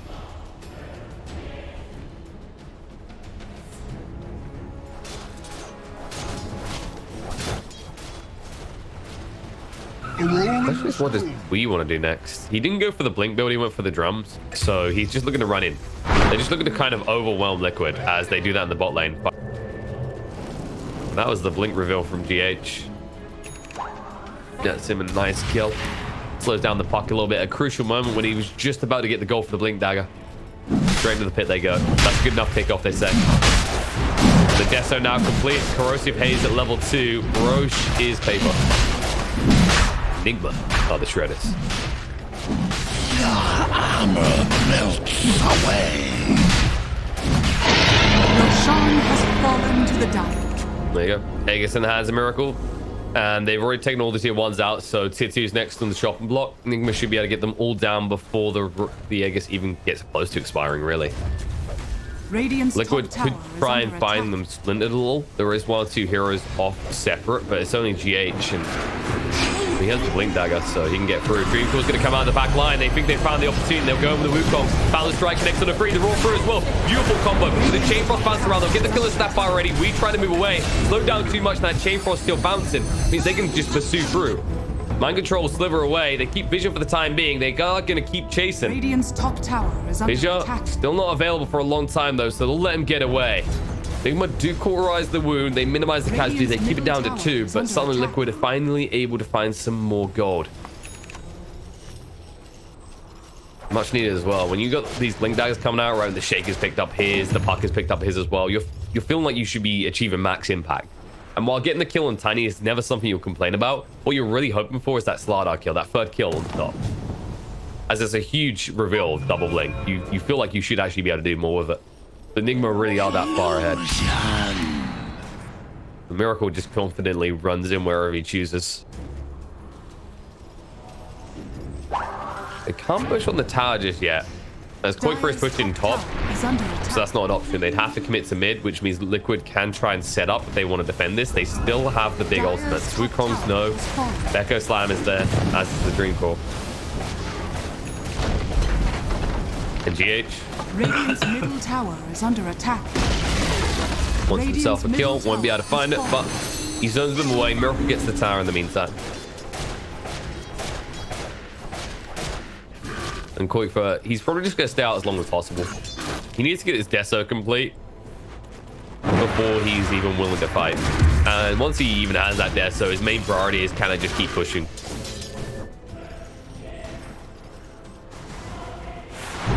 As for mind control, yep, straight into the link. After you get Blink, in this type of game, a BKB wouldn't be a terrible idea for the StarLadder, just so you can chase into the back lines. It allows you to actually go with your lifestealer, as opposed to him just being stuck fighting alone when everyone else is running away. Deso is now complete though on Koikfa. Radiant's bottom tower is under attack. A prize. Oh, Dream Call jump. Snap the call straight away as they are on the river. They need to be quick with this. The Fissure is going to block him off, so mind control a little bit of trouble. Sprint's going to come a cooldown, but they throw down the Wukong to ensure that he has nowhere to run high. But the Kiss is in the choke point. Will it do enough is the real question. It's still only level 1. But Miki able to move away, and the slow's coming out. The last is going to be there to drag in the Monkey King. It kept him in place long enough that they actually get the kill, and StarLadder, however, gets out alive. And the hunt is on. They're moving forward, looking for more flame break to try and push back, but they're a little bit too speedy. GH isn't done though. He's staying on top of him here, and Insania's getting low, but the Master Madness gets activated. Tiger does blink away just in time. The bear is being eaten right now. Some people like cow, people prefer venison, and some people are just bear eaters. You can already see that mind control, after getting away barely in one piece, does move across immediately to the mid lane, understands that actually with them starting to leverage the advantage again, they need to keep everything pushed in. So that next time when they catch Liquid out like that, or counter Liquid's attempt, they can immediately punish it by taking an objective. Which is something they couldn't do in that situation when it's so far out of the base. That was just level 1 kisses, folks. Kurok, he almost had the level 2 kisses. Once that's online, the amount of damage there, if that happens again, Liquid lose 2.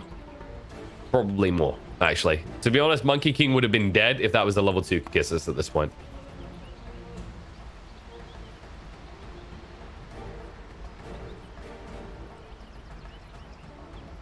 Quick little pause. I think this is actually one of the things that makes Snap 5 feel so lethal as well. I feel as if into the map we're getting a high priority around these kind of choke points, right? You've got these stairs around Roche that we saw time and time again before they removed these shrines here. Even around the Roche area, it feels pretty tight, pretty snug. All these areas you funnel into on the map, like this has always been a thing with the base. And then you've got this hero, right? Which absolutely loves the choke point. And Liquid are playing a lineup that really wants their opponent stacked, right? You've got the Dream Call, you've got the Echo Slam, you've got the Chain Frost. You want to try and force them into a brawl scenario and funnel them in. But that means that you're usually chasing in pretty rapidly yourself and you get caught out as a result. Tiny, however, will be caught out rapidly by the side of Liquid. Trying to move away, he is tanky, but there will be a Dream Call to ensure he can't escape. And the reinforcements coming in will back off, as they were happy to just take the tower top, of course. Radiant's top tower. Where's the TP in though? They got an Infest Bomb ready. They actually want to fight this, despite the fact they don't have the tiny 20 seconds. Jump in, jump out, quick buff, get shaken about, and he's just back into the base, immediately dead for 45 seconds. Mike looking to make his escape. Doesn't actually jump into the tree in time, has to throw out the Boundless Strike, will still get out. A little bit dicey for him though. Liquid will just return to tending to the lanes. They got punished immediately after they shoot their aggression. And Aegis has been reclaimed now.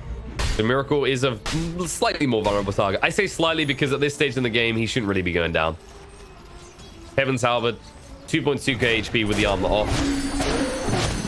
And plenty of ways to save him, whether it's a toss out, whether it's the stuns being thrown on top of him to zone away his opponents. And then when you're talking about stuns, like where is the magic community? When's it going to come? Because you can actually see the next priority for Mike is, okay, he sees the issue around being squishy. That's not what he's tending to. He thinks the issue is more damage right now, so he's going for the Diffu.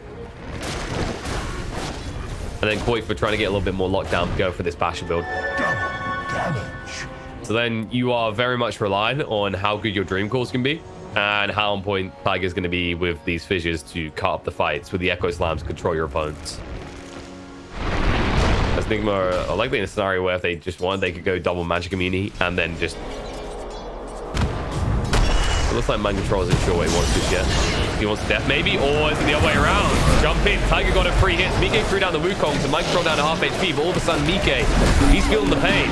He can't find his life steal, he's too goddamn strong. You'll get the life steal, but it won't make any difference. You can't reign Supreme of the life stealer himself, as 4 are dead now on the side of Liquid. We're going to make it 5 as they run into the base. Foxy will move away just in time. They didn't quite cue that correctly, so they weren't able to infest bomb on top of him, but this is going to be build and die, and they're going to die quick. Bottom tower is under attack. We finally escalated towards high ground. This is what we were saying in the previous fight. Is the reason that NIGMA couldn't do this is because Liquid would actually bring the aggression out to the map. But the moment that Liquid are back on the defensive, if you give them this opportunity, they're just going to work with it. And Mind Control, what looked like a whoopsie attempt at a crush, ends up baiting the side of Liquid into jumping on top of him. A 2.5k HP hero with a pipe complete. That's never likely to go well for the side of Liquid. And this is the thing, they're just trying to scale up raw damage to outdo their opponents. They don't have a Spirit Vessel builder. They don't have that advantage in this type of game. And they can't really decide whether they want to. I mean, if you could, who would you build it on is the first factor. But even if you did, it doesn't address the lifestealer issue. You just need more lockdown, more damage to kill him off. And he's the core aspect of NIGMA's damage right now, as we saw in that last fight.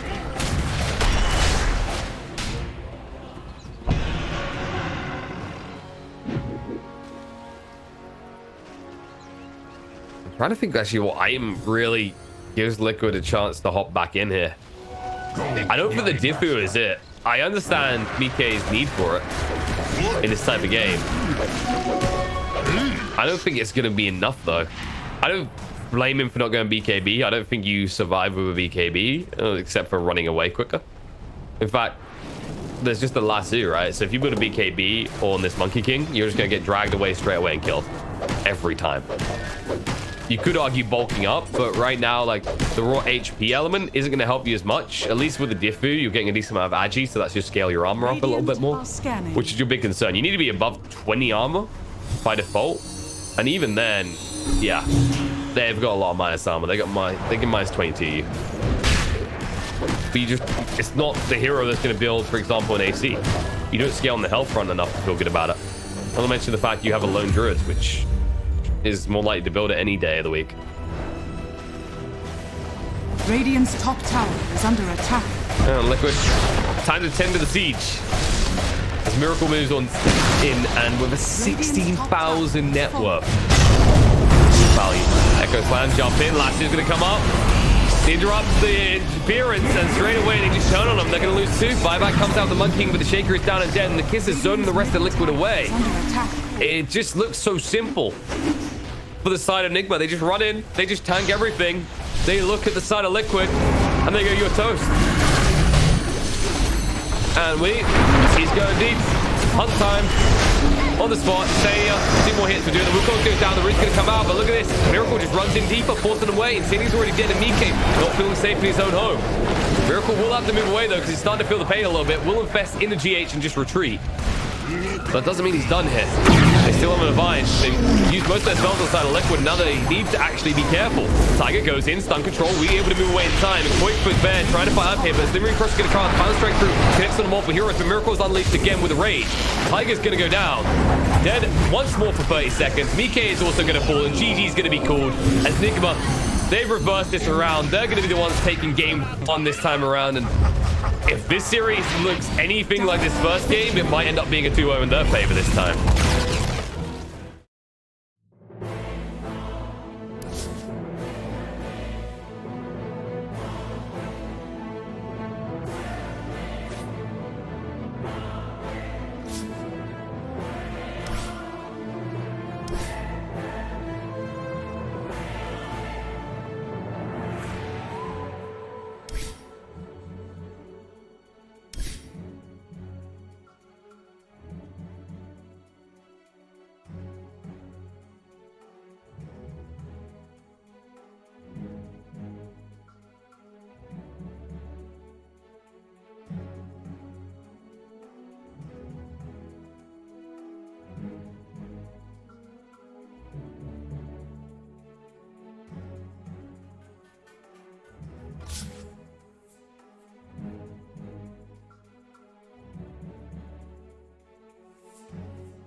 back in mid. Just get that XP, farming up. The sad thing is, he's just a little bit behind SRF in terms of EXP. He's head assets. He's ahead of the Timbersaw lads 10-1 against SRF's 7-0. That's a deport. It's not something you see every day, that's for sure. I mean, in terms of level difference, yeah, he's behind, but he's just hit level 4 now, so maybe feeling a little more confident. I think Karka minds. I mean, his spike is at level 6 anyway. He'd be able to burst down to SRF once he hits level 6, assuming he has some form of lockdown. They're playing catch-up right now. I mean, the one man that's having decent all time is Camo on the Bloodseeker. He's 2-0, got plenty of farm going. In fact, he's basically even with the Morphling. But that's a Morphling. He's very, very potent late game counter. In fact, bot lane, Emo rotates down, finds the Ember, gives him the Doom, and they find a kill. And pays off quite nicely for IG. Down.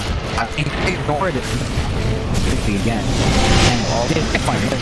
Yeah, they'll find Ollie at the top lane. Bot lane, meanwhile, the one barely managing to TP away, but Fly, he finds another kill. In fact, he's morphed to the Bloodseeker. I guess this is why you choose Morphling, although Rupture is there on the Morphling, and now he's been silenced up. This is a dangerous time for him, though. SRF, what are you doing, sir? I don't think you can do anything to Fly right now, but here comes the Ember Ying. He's going to try and turn this around. They'll get the Ember off, or rather the chains off, but he'll just TP out of there. See ya. Oh man, that is terrifying. We're getting the Bloodseeker and Bloodseeker's low. With Bloodseeker likes to, mind you. He likes playing low, bait him in, while all those who wins the red click trade. That's fine for Bloodseeker, because it's always going to be fast. Just in terms of right click damage. Terrifying stronger. Would not wish that upon any player to witness. A reflection of yourself coming up to haunt you. Oh, coming from Avengrerls. Yeah. You won't find him. Oh, SRF. Alright, just came back to the lane, concussive shot, and Mystic Flare's available as well. They have the Remnant. SRF's gone. He level 6. He's now being outleveled by Karka on the Skyra, so you got your wish, John. Mid lane, Ollie may die, may not. They have to snowball for this kill and they will eventually find it. That is only a push by Lichdom. Here comes Emo once again, dishes out harassment towards Tusk. He does pop the drums as well, and Emo should be able to find a solo pick-off for himself. Ying, I would probably not play with Emo right now. He is fairly strong. And here comes Karka, Tusk shot, Ancient Seal, Emo, Infernal Blade in a second, but the Remnant is there in time, but Emo's to keep chasing. It wasn't enough though. He had a second on Infernal Blade, couldn't in time. I think it's a bit of a shame, but still. JT though, top lane, overextending up against Karma. SRF and Wyvern were there to help out. They do manage to get the kill, but I've got to tell you, Counter did. In fact, he may be dead. Karka rotates around on the sky, drops the Mystic Flare, finds the kill. Really good rotation coming out from Karka. Even if he dies, that's well. If he does, it's such a positive trade for the side of IG. Just highest net worth hero on Keen, just dying to Karka, who manages to clean up. Really good aggressive ward, spotting that out from IG. And just like that, the hopes of Keen riding on this Bloodseeker have somewhat diminished, right? Like, he's still free farming Morphling. He's going straight into that Lincoln's already the ultimate orb. He's just about there, really, and once that's up, how do you control? Well, sure, you have a lot of pop it, but you're going to be relying on one of the land immediately. Particularly even with his cursor. Sure. It's already. Yeah, nah. Yeah, it's almost painful at this point. You asked the question before. You couldn't believe the gaming would allow this to happen to their offlane. They allowed it, and SRF is paying the price for something that's not really any fault of his own. No, It's not his fault because the lane is just way too aggressive, and Keen does not have support for it.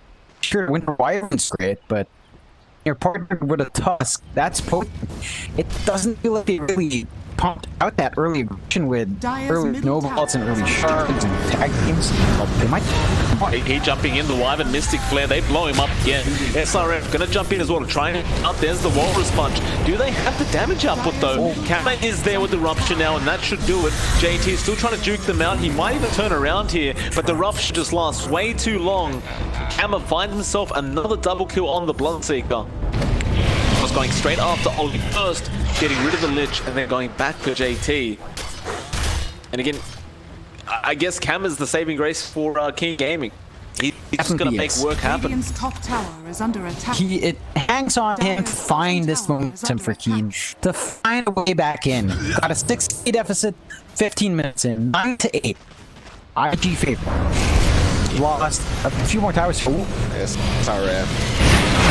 Was there. They have Doom. They'll commit it. SRF is going to go down here.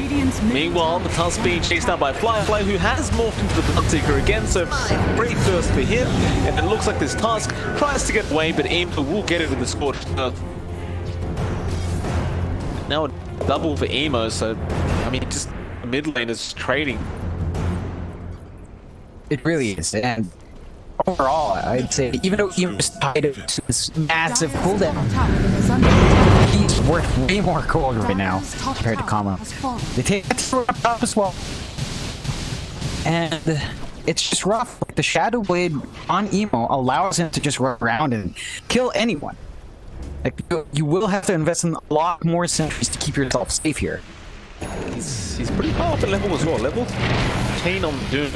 In comparison to the level 10 of Kama, Emo has farmed ridiculously fast. He is on top of the net worth board, as kind of expected, but in terms of XP, I mean, he's just pulling way far ahead of anybody else on the map. Firefly following him at level 12, has the full Lincolns up by the way, so suddenly Rupture is not a problem with Morphling. And I suppose now he could go for build if he wishes to, or he could go for a right-click build. In fact, he's going to go straight onto the Ember bot lane. It won't mean a kill, but it'll force him out, and he can just keep farming up that bot. Though, as I say that, King Gaming start moving their way down south. There's 4 heroes here for Fly.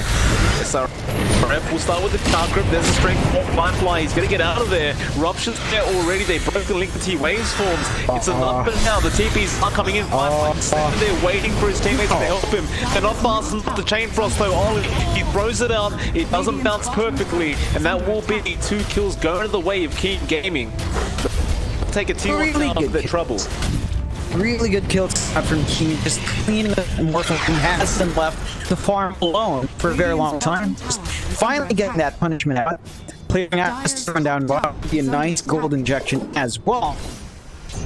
And there's really not much for IG to actually capitalize off of this space. But you have both these cores just jungling up, capturing outposts, but they're not going to be able to find anything on the map from that focused movement from Keen. But overall, a good use of that time. Right here to shut down. Would like to see a lot more of that. I think one streak on Emo is going to be big as well once you get to him. Tower is under attack. Worth a lot of money right now. 9.5k net worth on Emo. 4-0 on the Doom.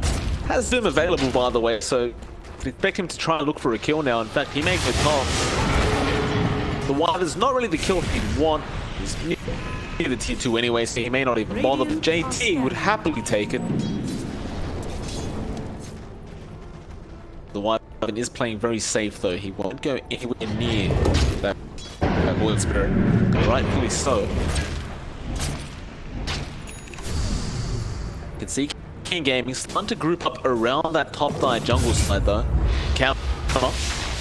Can you get a Rupture off onto JT? He won't bother. He'll leave him be. JT will just run out of there safely.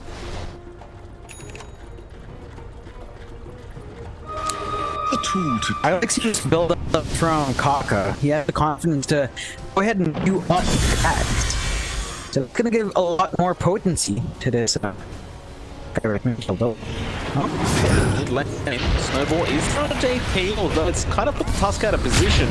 Concussive shot comes in. Tusk is going to be in big trouble, but as JP is on top. Meanwhile, though, Ollie comes in from the side and ends up dying straight off the bat, but they got the do-up on the Ember. Now the curse comes in from the emo, but it's not enough damage, but they do eventually find an SRF. He'll get the kill. There is Mystic Flare coming down, but it's not enough to kill this Timber any longer. He's going to keep going. In fact, no, he'll chain out of there. They found the main target though. They got emo, and of all people to pick it up, it's SRF, who desperately needed the gold. He's starting to get back into it. That was Astral Step up, but they're chasing. They didn't quite hit the chains though. Chakram will be there with the JT, but he's very low on mana. Chains through. He'll Astral Step again, but Kamma's there waiting for him. Line of Fist is not quite enough, but they will get the right to SRF. Radiant's middle Gotta give all props to SRF in this Timber. I cannot believe he's caught up like this. His big kills under his belt. His net worth's still a bit low. He's finally this kind of at me, at the very least. And with a good set of kills, Keen Gaming, they do bounce back just a bit more. They found some really big kills that they still need a fair bit more to really bounce it back. But the net worth gap is still very clear. They're gonna try to find. I'm not gonna recommend that one. But they need to build up just a bit more easier. They have to worry about the time in the fight. He's still going to be able to get that E-Blade in a fairly short time. Kaka find himself a nice little easy Winter Wyvern kill. He has got the Rod of Atos up on the Skywrath Mage, excuse me. And you have that guaranteed lockdown. Doesn't even need help anymore.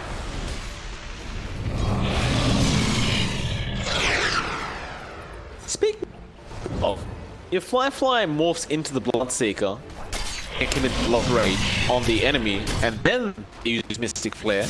Be a nice little combination. Burst somebody down ASAP. Oh, yeah. As long as you keep them, as long as you manage to kill them off. If you give them a chance to whack back, sure. But with the 8+, that shouldn't be an issue. Will be a smoke. IG. Wrap around that mid, but it seems like King Gaming are running the exact opposite way. They've smoked up as well. Emo still farming up in the jungle. He could be in danger of the shards. Will latch on. Do they have protection though? Dude, they'll dust up straight away. Emo needs help desperately, but there's none coming. The Ember will be the one to pick up the kill. And IG find nothing for their smoke attempt. And another clean.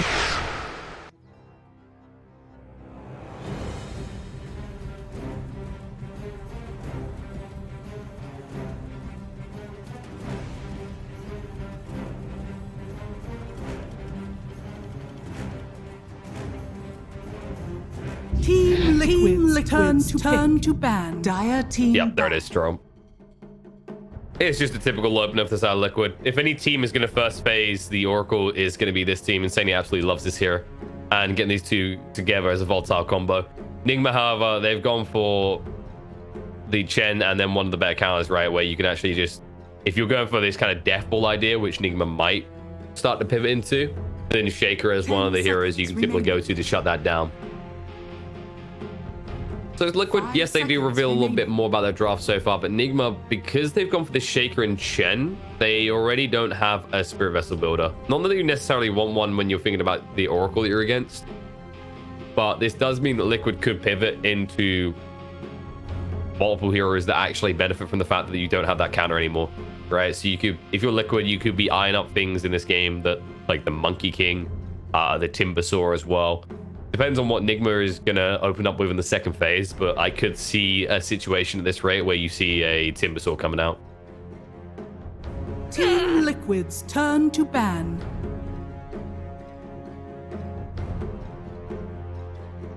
A respectful Willow ban coming out as well.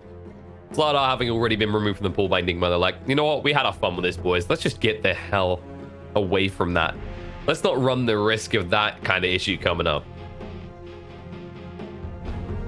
Also might suggest they're going for more strength heroes on the side of NIGMA, just because StarLadder is such an easy counter to these strength heroes who don't tend to build into armor. So you can always get them to the negative armor at best case, maybe they're building an AC layer. You'll still get them to under 10 armor. Of course, like 10 armor is the point at which beyond you start to get the most value.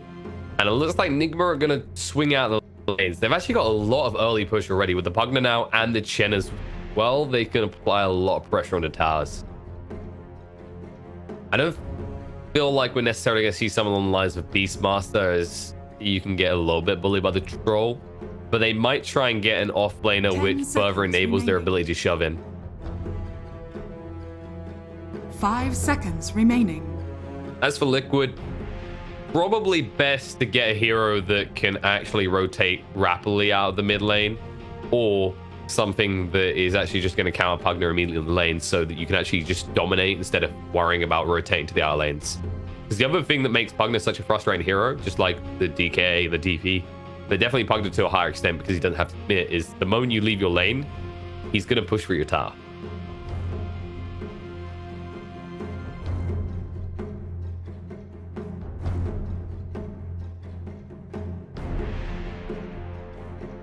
Liquid right now, they need some stuns actually. They don't have any good stuns.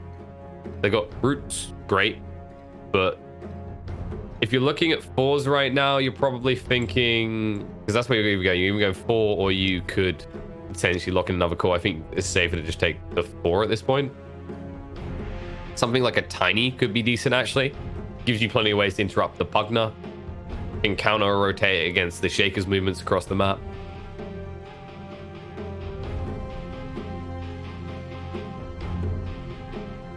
I don't think we see something like a Tusk.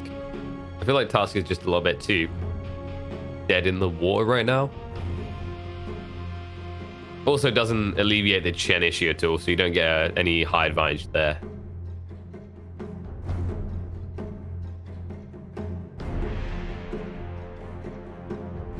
ET could be good against the Chen army as well. Lina. Look for Lina though. Okay, so that gives you an AoE stun that can help out against the little Chen army. It also gives you stun that we're talking about that they were lacking. Not necessarily the most reliable, as the cast point isn't the quickest, but is a little bit hard to sidestep, especially early on for some of these heroes, especially heroes like Chen, who don't tend to even grab themselves some boots early on, because these greedy mofos always just want to get maximum heals, and they just consider themselves a small walking heal fortress. 5 seconds remaining. But then now Liquid, they have this flex, right? They don't have the final pick, so they're basically looking at this Pugna pick from NIGMA and going, wherever you go, we can follow. But at the same time, what they've done is they've actually kept their cards close to their chest. This is likely going to be a situation where you could, I mean, right now you could run this Lina as a 2, a 4, possibly a 3. I don't know if I've seen, I don't really know if I can recall Boxy doing that much, but some teams have been known to run a Lina in the 3. Personally, I'll get something a bit bulky in your 3 position just because you are lacking heavily now in the frontline department. Something NIGMA could try and capitalize on, actually. Because right now they have this attritional warfare, which they know they can win, right? So you got the Chen with the hand of God, the mech. Sure, you got an Oracle that can false promise save. That's for one individual. Pugna as well, that can decrep a target, can life drain to save someone if need be. NIGMA can sustain a lot better out of these 3 heroes compared to Liquid.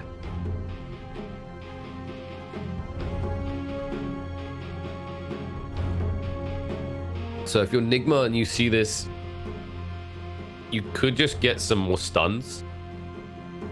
Damage isn't the greatest concern right now, but you're probably looking at actually just getting your hard-hitting core. Likely you go for the Miracle Hero. Maybe safe laners you're looking at. PL isn't available. Naga is still in the pool.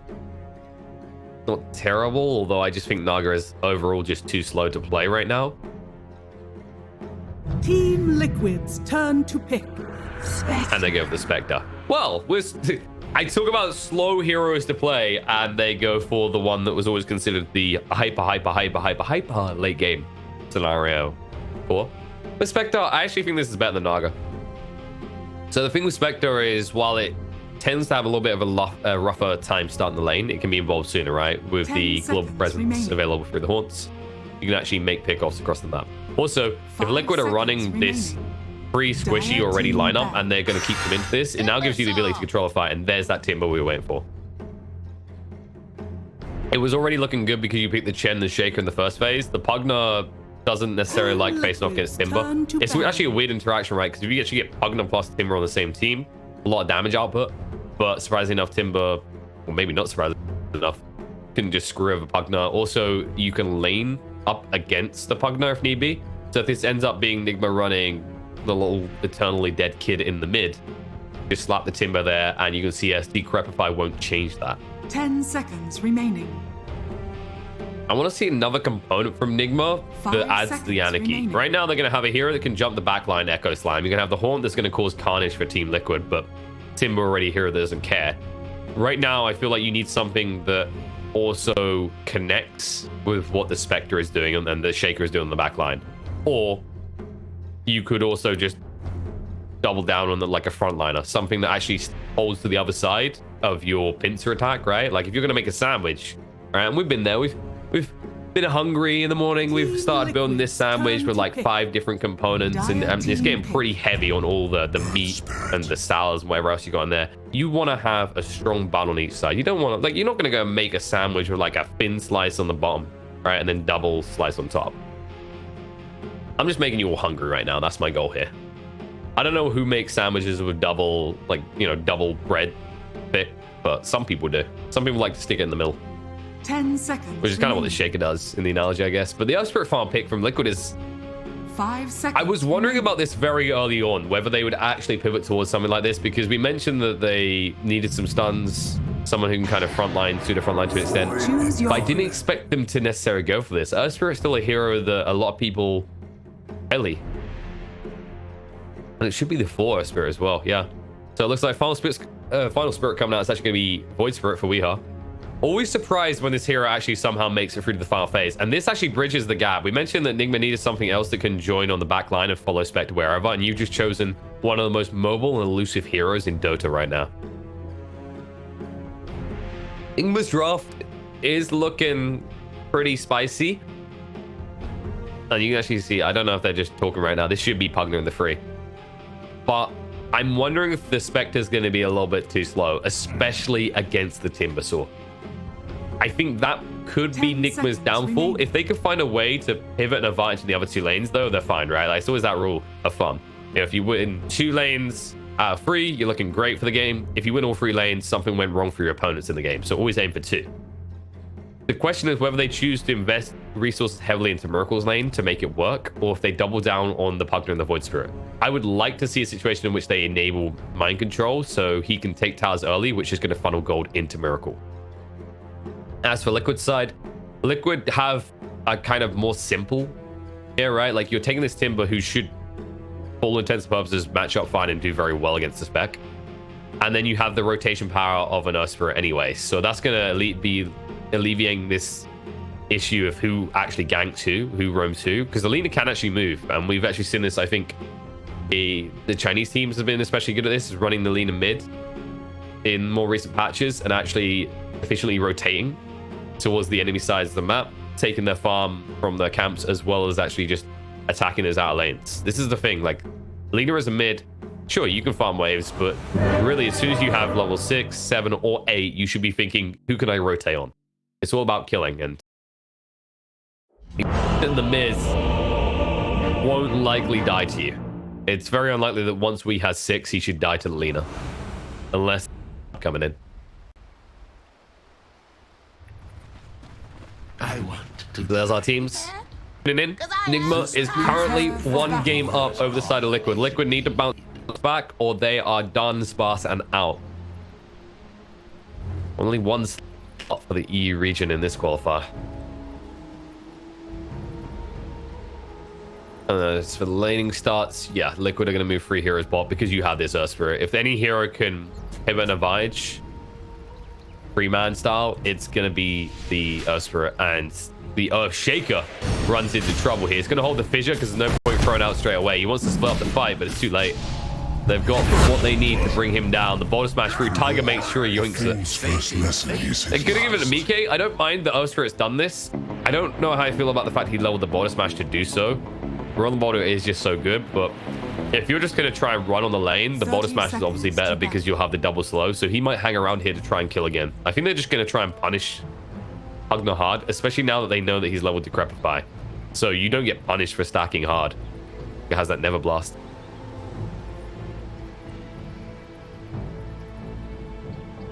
That does mean now if you're going to leave the Timber alone at level 1, I don't think he cares too much. Vector doesn't hit particularly hard. Same with the Chen. And it's not like you're going to try and bully them out of lane because they're going to, you know, they're going to start with the headdress and they've got a Chen. It looks like Mind Control will be able to casually walk in and get the room. Take a little bit of damage on the exit, but it's just an Oracle with right clicks. It doesn't hit that hard. And it's a matter of what Tiger wants to do. Is there really kill potential top? Not necessarily straight away. Once he has 2, sure. I think it wouldn't be a bad idea to give Boxy a wide start just so that he can actually get quick level 3. But Tiger would probably just come up here, hang around, pull the creep way through because you can. And then force maybe the Spectre to just CS under tower, like right click damage and taking damage she actually doesn't want to.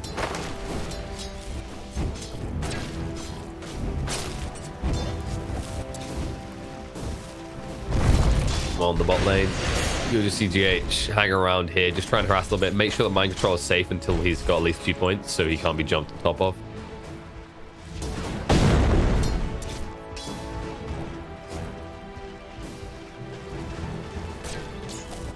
Look at the beautiful thing about playing Aster as well these days. You know, you don't have to think about, oh, it would have been nice to have had a stout shield for this harassment. Can't even buy him anymore. He also has boots as well. That's why I like that he took the kill. It just feels really good to be in this situation where you almost have boots 2 minutes into the game, or less than 2 minutes rather, as an Earth Spirit. And yeah, he's just doing the right thing as he allows Boxy to get towards 3 quicker. That's when Boxy should be pretty safe in this lane, not really touchable anymore. And if Tiger can just get 2 in the meantime, then he can actually start to gank if need be. He doesn't have to be attached to this lane. GH actually could rotate early if he wanted to. I think it just comes down to when we makes the call. He's like, okay, I'm having the wave pushing my side. Quickfur's keeping the wave fairly close to him so far, and Wee's doing well in terms of CS, so he's in no rush. Radiant's middle tower is under attack.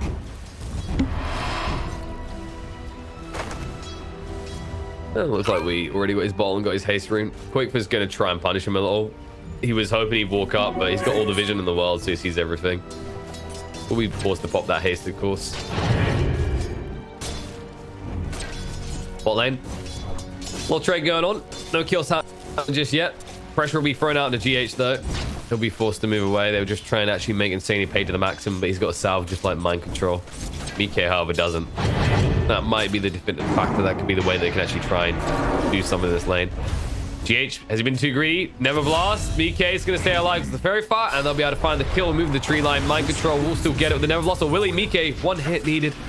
They'll be there. Insanely unable to help, unable to save the day. And that is just courtesy of the regen situation. If he has a salve, that's a completely different play. Mind Control probably dies, but looks like the initial regen bout was won by NIGMA there, and as a result, they're able to find the first core pick. Nice double stun. Just punishing them for using GH as a human courier. Well, you get paid pretty good money to be a human courier. Depends on what you're bringing. Boxy will go down to the top. Tiger, a little bit too late. I think he left too soon. You can see what you want to achieve, but you can't leave the Timber. You can't get that wide of a berth before level 3. Once he has 2 points of reactive armor, he should be a kill. But before that point, yeah, he's just paper. Especially if Miracle goes for an early point Desolate, which he didn't even bother doing here, and they still are able to run him down. Bot now, though. Tigers goes, okay, I failed to save top, but I will kill bot. We'll keep it even on the offlane is dying, as they do bring down Mind Control. As GH, he's rotating. The pings are coming out. They actually saw him move by. And you anticipate this as well. Like, at this stage, you're 4 minutes in. There's enough gold and XP in it that the Shaker wants to kill mid, especially now that Quickfur has a level advantage. Albeit a slight one.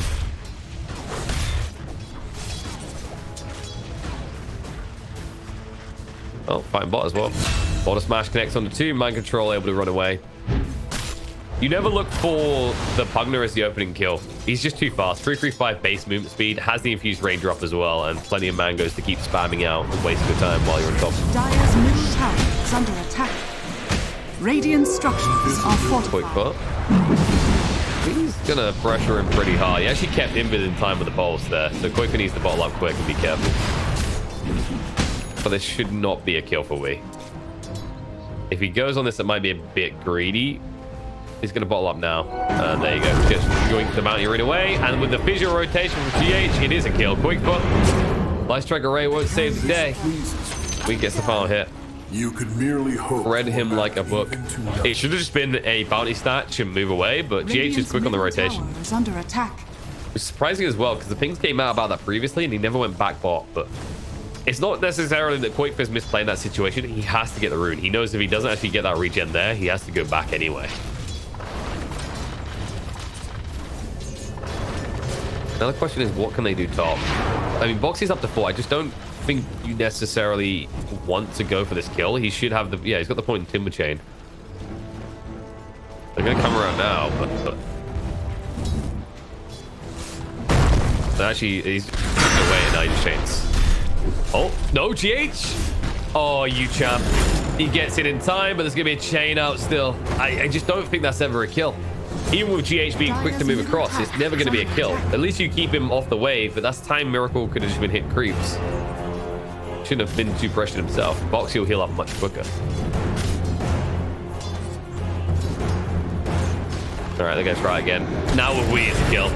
Timber Chain out. Don't make him go deep, but just the tip of the fish is enough. Nicely done. That's the way it works. Doesn't mean that you actually need to get back to the mid lane soon, though, because Quick is going to push in a little bit. Yeah, that's the way actually you can see the kill works. It's never with those three are you going to make that kill a reality, but Ace for Remnant's so strong. Is under attack. That's all that we really had to use from the arsenal of spells that he has. Spectre, by the way, has an amazing start. Remember, this is the thing we highlight. It's like you want your spec to have an amazing start without necessarily throwing people on the bus. They have done that with the partner, but Liquid, because of the way this mid matchup went so far, it's really not hurt the side of NIGMA at all, because now they'll just rotate bot. Mind Control hasn't been killed enough. The fact you've only killed him once, he's got 17 CS, he's going to be content with. Sure, Timber's going to have more, but he's died more. And it's just naturally the way these two heroes lanes match up, is that a Timber will always find the CS. It's just, can you kill him after the fact? Welcome. Now we rotates onto Mike. Trying to slow him down, control him up, but the protection comes out from Insania in time, so wasted rotation. GH making the most of it in the mid to farm up, but nice roll in by Tiger. Smash, slow, and silence, but Quickfoot was on the wrong side of that fissure, so he can get close enough.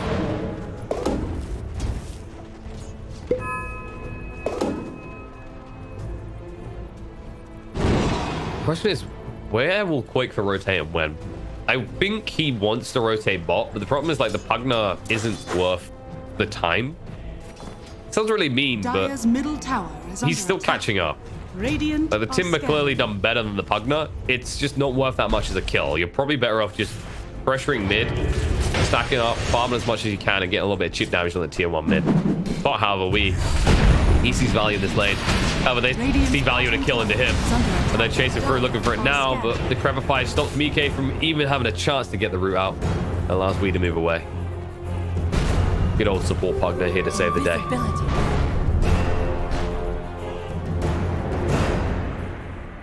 I do think Wii is maybe overfixating on the troll issue a little. It's understandable. It is a troll warlord that has pretty damn decent farm. A kill to his name, multiple assists. Like, Mike has had a good start to this game, but the reality is, your Spectre is doing fine. You're better off looking for kills elsewhere, because the moment you leave, like, this is the thing, you hang around that long, and Mind Control just dies to rotation from Quickfoot instantly. That's the difference, right? You go in, you're sitting there, you waste all your time, and then the burst hero that is the Lina is able to just walk in, shotgun down straight away. Didn't even need the Laguna. Instead, they'll save it for the mid lane, because GH, they roll in, they'll stun him up, Laguna him down, and kill him off. Important kill to find. A lot of teams will do this, especially when they have these really needy, I want to say, fours like the Shaker. You know, they need a blink dagger. They want to get as quickly as possible. They need this XP. And when you have these active mids, you always forfeit your lane over for a while. But when you have a hero like Lina, especially when you have ganking heroes like Aster or Nerfshaker in these games, it makes it very dangerous for those supports to sit on the lane and sap. Oh, that's a lot of gold. Feels pretty good, man. Even got a cheeky little keen optic out of it. We all love that. It's all about the regen with this item. Cast range, sure, that's cute, but 1.25 regen on an indie hero that is already able to spam spells out pretty regularly. Huh. Oh, I'll thumbs up that. I'll take that any day of the week. And it looks like Bangaroos will just be split. No shenanigans just yet. However, NIGMA still have 2 heroes smoked, and they are going to bait Quakefer in. However, he sees it quickly. Haunt's going to be there. Moving in, and Quakefer is trapped. No easy escape. The false promise to try and save the day. They're going to try and heal them up quickly. He is moving away. The roll is there. Light Striker rate comes out. They could try and turn on a GH here. With the Laguna being thrown out. Quakefer. No, he went back in. He thought he was dead, and now he is. Oh, no.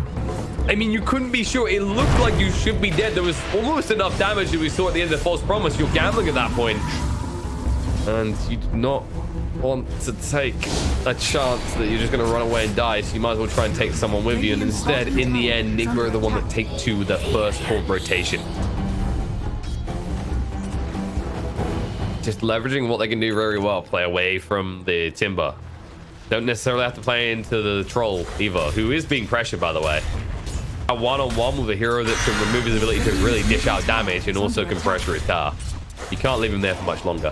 Speaking of being left alone, Kuro's in the same situation. At least Boxy is out of mana, but he's got plenty to eat. Mangoes and a big fat one just waiting. Kuro can buy some time with the mech. The rotation in from Shaker, Boxy doesn't even care about. He might care about the next hero, though. He'll wand up and run away. He was really holding on that wand. I think he just wanted to try and force as many rotations up here as possible. Now that's left Troll in the free lane situation. And the spec won't want to go up against that, so Miracle will just fall back to the jungle. He's going for that Radiance build. Decent amount of gold towards it already. The question is, can Mike ramp up? He's going for the Diffu, so he'll be online quicker. And you really need to in this type of game. The problem I do see is the Diffu doesn't help you against Wii.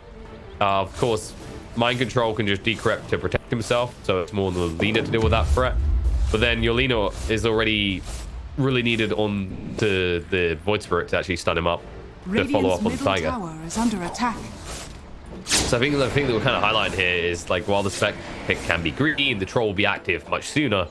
The Void Spirit has so much of the attention of Liquid, it might make it a bit difficult for them to fight. Dire's bottom tower is under Especially attack. if he keeps murdering people. Which 1-0-3 right now, it's definitely the case. What do I hate about this Aether Remnant? The fact that you can actually just have multiple spirits out. It's a zoning tool as well. That's the thing. And being that Void Spirit we hate so much, he's come top. Kuro being chased onto by Boxy still, but Tiger being left in the mud. Trying to find a way out. They're going to chase forward looking onto him, and they'll guess wrong with the fissure. The pings will come out, but the TP out attempt won't be successful, as GH had already anticipated it. They'll save the kill for Miracle. Fight Tiger's objections. They'll still be able to get that kill. Liquid are farming in the other lanes, though, and they forced a lot of rotation from NIGMA to get that kill. This Timber is, for all intents and purposes, doing his job. It's just, to the pain of his supports, he's usually leaving one of them behind if it's the case. He stopped dying, right? Those deaths were pretty early on, and now he just exists as a frustration for the enemy team. Nice root coming out, but it's a big one for Miracle. Radiant's middle tower. Yeah, this is just all about keeping other heroes here, like reminding Miracle that he can't be in the lane, and reminding the side of NIGMA that they need to actually send more heroes to deal with the Timber. Radiant's middle tower is under attack. Dire's bottom tower is under attack. That's just really the way that it gets played. Like, this is... Timber is in that category of heroes that's starting to kind of disappear a little, I want to say, in the off-lane. Because Enchantress, after the changes, doesn't have that same factor anymore. Not on the same scale. It's not until you get 6. Whereas Timbers can start popping off as early as, like, 4, 5. And you can't count on them easily. Radiant's bottom tower is Whereas under now, attack. Enchantresses at least have to wait until level 6 before you can't do anything for them. Dire's top tower is under attack. At which point you maybe do actually have a solution, an item, or you have your spells. This could be good. Mind Control, good for Liquid, that is. They'll chase it, and they'll find the kill. He didn't want to decrep because that would mean that it's an easy kill for Oracle. GH. Oh no. Oh, I don't think that vision was intended, and now the Battle Trance, they'll get the kill. No roots needed. Anyone who is rooting for GH will have a tear in their eye. Is under attack. The loveliest man in Dota does go down there. Decent gold exchange, and also, more importantly, troll involved in these kills.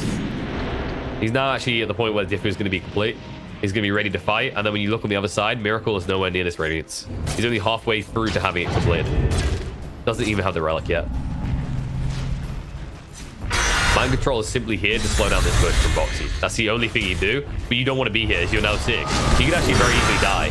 There you go. Just chain away, and then you'll come in again in a sec. So this is where mind control has to be careful, because Boxy can just die if he has a Soul Ring and a 1. But he understands it's not even the kill that matters. The fact that the Pugner is not aggressively pushing towers is better. And as we talk about that, we actually gets picked off the mid lane. It looks like that he got pulled left and right and spent all his spells. And they knew that there was no way that there was going to be assistance because, well, they kept Chen in check. They had brought Pugner top. There was no one to assist at all. All in all, this is actually working quite well for Liquid. They are drawing a lot of attention to Timber. We already mentioned this. Like, this is exactly what this hero needs to do. And if you force 2 heroes to always be looking at you, great. If you bring it up to 3, it's just, you won. That's how you feel as a Timber. Like, your job is done. It's on the rest of your team now. As long as you don't die to those 3 heroes rotations, you've achieved everything you need to for your team. It's then on the rest of your team to follow through. Went rotation in. Mike wants to show off his fancy new diffusal blade. And Miracle the target. He needs actually to get a root. Foul trance out, burner through the mana. Miracle has no easy escape. Hanago trying to help. He'll get down the low ground. Tiger's going to die to the tower. That backfired quickly. No mana left. Man, Spectre takes no damage. And all of a sudden, Insane is being left behind. The life drain is ticking down to half HP. It gets cut off and Hadouken ball down. Don't worry, though. Boxy's hitting creeps. It's not his fault. He has to do this. The gank has failed, and all of a sudden, Liquid just need to back out, minimize casualties. They do force the buyback out of Insania, and they'll be happy with that. That was the Diffie reveal. That was Liquid's move to make, and they go for the greediest target possible. That's always the brutality of the Diffusal Blade, right? You're burning all this mana. It's deceiving you about how much damage you're doing, because the moment your target runs out of mana, when it's a Spectre with maxed out dispersion, you're doing no damage at all. Boxy. They're holding in place a long time. He gets the chain out. Breaks it through. Nice silence coming through from Tiger to stop that life drain. And they should just bug out of this. They've once again forced 3 heroes from the side of Enigma to come top.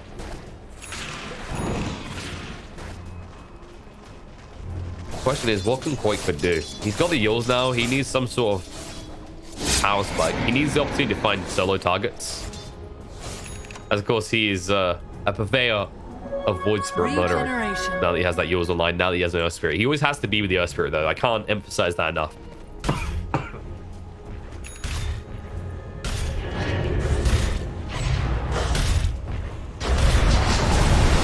Also interested that Tiger did go for the strength, for the treads. Dire are scanning. I'm fine with it. I think it's decent, especially if you're going to stack braces. Like, you'll have enough regen there. It's not like Trank's going to be that great. Arcane Boots is okay, but drug at that stage.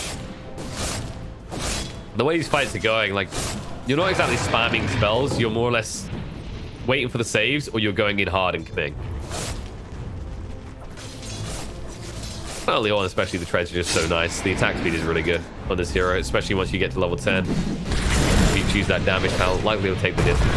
Hero. Oh, the root didn't connect because Creep's got their master covered. However, they can't cover against Boxy, and the stuns come out. It looks like all of Chen's babies are dying. Only one will limp away, and they find the biggest target in the mind control. The push through. They actually see Kuro as well with that boulder smash, but decide against chasing. They don't need it.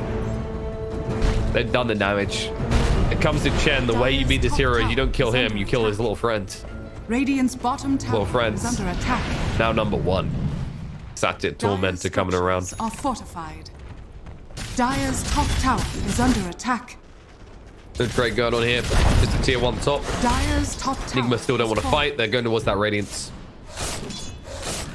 And it is now complete. Miracle also does have the level 2 haunt, so you might see them try and make a play soon. They get, yep, smoke already. Read my mind, Kuro. Did I read his? Probably read his. One of us is a TI winner, and I'm pretty sure it's not me. Oh, hold up. Deso complete now on Wii as well. This could be a huge fight for them. They're looking to go top again. On the Boxy of all targets again. And now BK is here to assist as well. They creep onto him just so he can't chase. However, Boxy, he can chase very easily. He moves forward on the Kuro, gonna get him low force out the mech already. He's holding on that hand of God. He will throw it out by as much time as possible, but he's already dead. Now they're going Echo Slam. There's the reveal, but the Battle Trance comes out with the false promising time. It's he's already dead, but Troll the controlled up can't do anything just yet. Trying to get rid of the illusion to move away, but the light rate is out. Mind Control doing too much damage. They'll bring down the Troll. The stun through is too late. Punda might die for his troubles, but the kill's already been found. They got rid of the Troll Warlord. Mind Control will tick out at the end as the damage is too much from the Magnetize. They're going to chase forward on the Tiger as well, who's trying to roll out. He'll be able to make his escape. Doesn't have a TB though, so it's a long walk away. And Quickpa, they ping him out. GH, he's got the blink. He can't actually blink straight in though, because there is a Yules that he's worried about. There's the fissure. The follow-up stun is good. He's dead as well, and it looks like Tiger has nowhere left to run. He's out of remnants and he's out of life.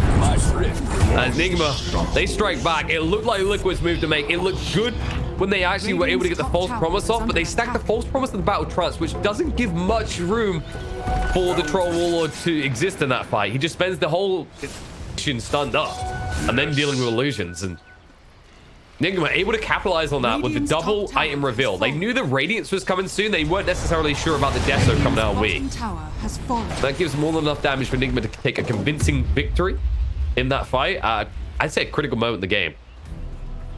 Well, that's your big face-off. That's where one team takes a very clear lead, right? When you're looking on the side of Liquid, you're feeling ready to fight. You've got items, you've got levels, you're finally ready to commit to a fight. And then NIGMA actually getting past what's meant to be the hard phase of the game, where your Spectre doesn't really have much impact because there's no Radi online. All of a sudden, now you have the Radiance, you've got the Yasha, almost gonna have that Manta. Actually, you'll probably have the Manta by the next time you're fighting. And I like this move from Liquid.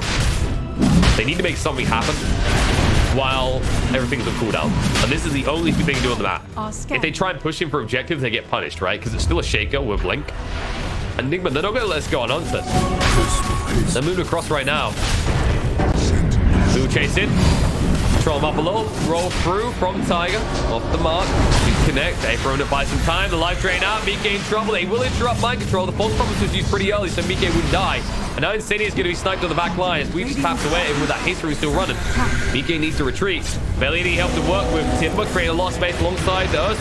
Vision through, and they found the kill. Mike dead for 50 seconds. LSA does connect. The voice will be slowed down, but Miracle is on the hunt, hot in pursuit. Aether Remnant will not connect. It will be whiffed, but Insania. Can he get out? No, he can't. No chance. The LSA will not save the day, and it looks like the poor little Oracle is going to die again. And I think, yeah, NIGMA just take this. It's half HP Roche. There's no way they don't. They have the damage now at this stage of the game with the Deso, how hard the Spectre is now hitting. And they'll say thank you. Good job, Liquid, for doing half the work for us. And this is a brutal scenario for Liquid because now, not only does NIGMA have their hands on the Aegis, not only did you fail that fight around the pit, but they took that fight against you without having their big ultimates. Now they've got the Echo Slam back online. They've got the Horn. They're ready to go.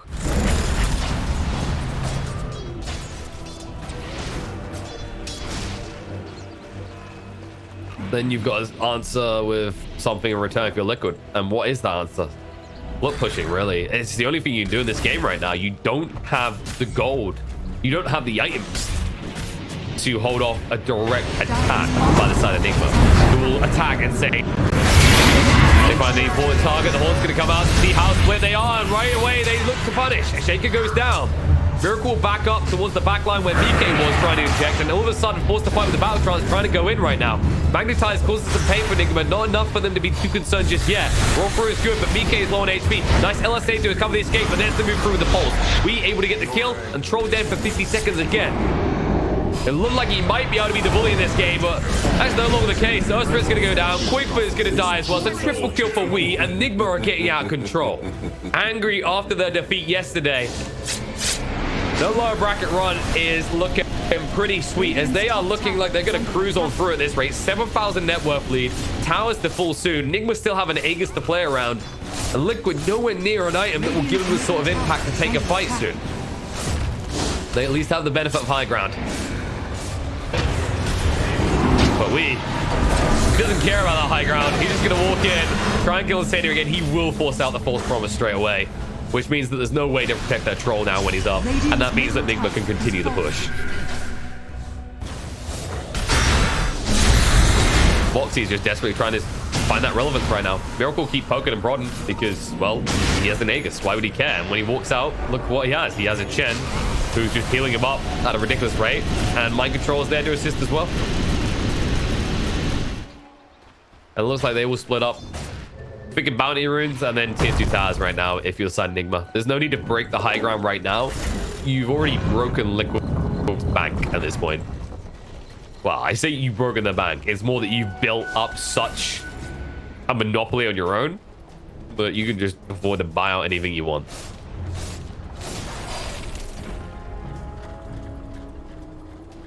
And you actually already see the Paladin Sword picked up as well. Miracle has that option, but maybe you switch it out once you have the Aegis expire, but not before. Yeah, Tiger, he's just trying to do what you have to in this situation. You're an expendable 4. Your job is to get vision, keep waves pushed out, and you won't be able to do that for long. So you definitely won't be able to get out in one piece. So if they do find the kill, at least it's the less valuable kill. Let's put it that way. Quickfur was pushing on the bot lane, so he could have been a susceptible target as well because his build doesn't really give him mobility like the Earth Spirit. So in some ways, they should actually be kind of grateful that the prioritization came out onto the 4 as opposed to the less mobile 2. Liquid. Oh no, Mike just wanted to farm.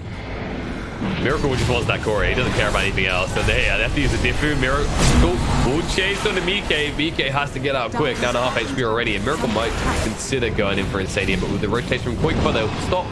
They did force Boxy back and almost kill him though. That was mainly just we actually. Yeah, he had a little bit of assistance and stuns from the Shaker, but that was primarily just the damage output of the Void Spirit this game, almost killing the Timbersaw, who should be the hardest kill in the game right now with 2.5k HP. Not looking the case. I don't blame Boxy, by the way, for going this build, the Spell Amp over the extra reactive armor stacks. He has to actually get damaged on these fights because your troll is being kited too much and your Lina isn't a shotgun Lina. Quite the opposite. Lina is constantly at risk of being shotgunned down. And now the push will continue. This is so frustrating, this combo. A Spectre that has farmed his heart off, and the Pugner just poking and prodding at towers as well, always ready to cover and always ready to stop your attack. Miko nowhere near a BKB even. Boxy in a lot of trouble. BKB gets activated by Wee, goes in with the DD. The false promise is already out. They can just turn targets. Insane already down. They'll chase in. Make sure they keep the pressure on the Boxy. It's going to be close. He will live though. And enough reactive armor stacks up that he gets up to half HP. But now you no longer have a false promise. And the Echo Slam jump into T8. Hopefully got the horn pull up as well. It traps everyone on the side of Liquid away from safety. And it looks like they're all getting a wipe for it. Everyone on the side of Liquid is down. And the GG gets called. They know it's over. NIGMA do not wait around in this series. They take 2 games in a row. They're going to continue through to the grand finals up against the line.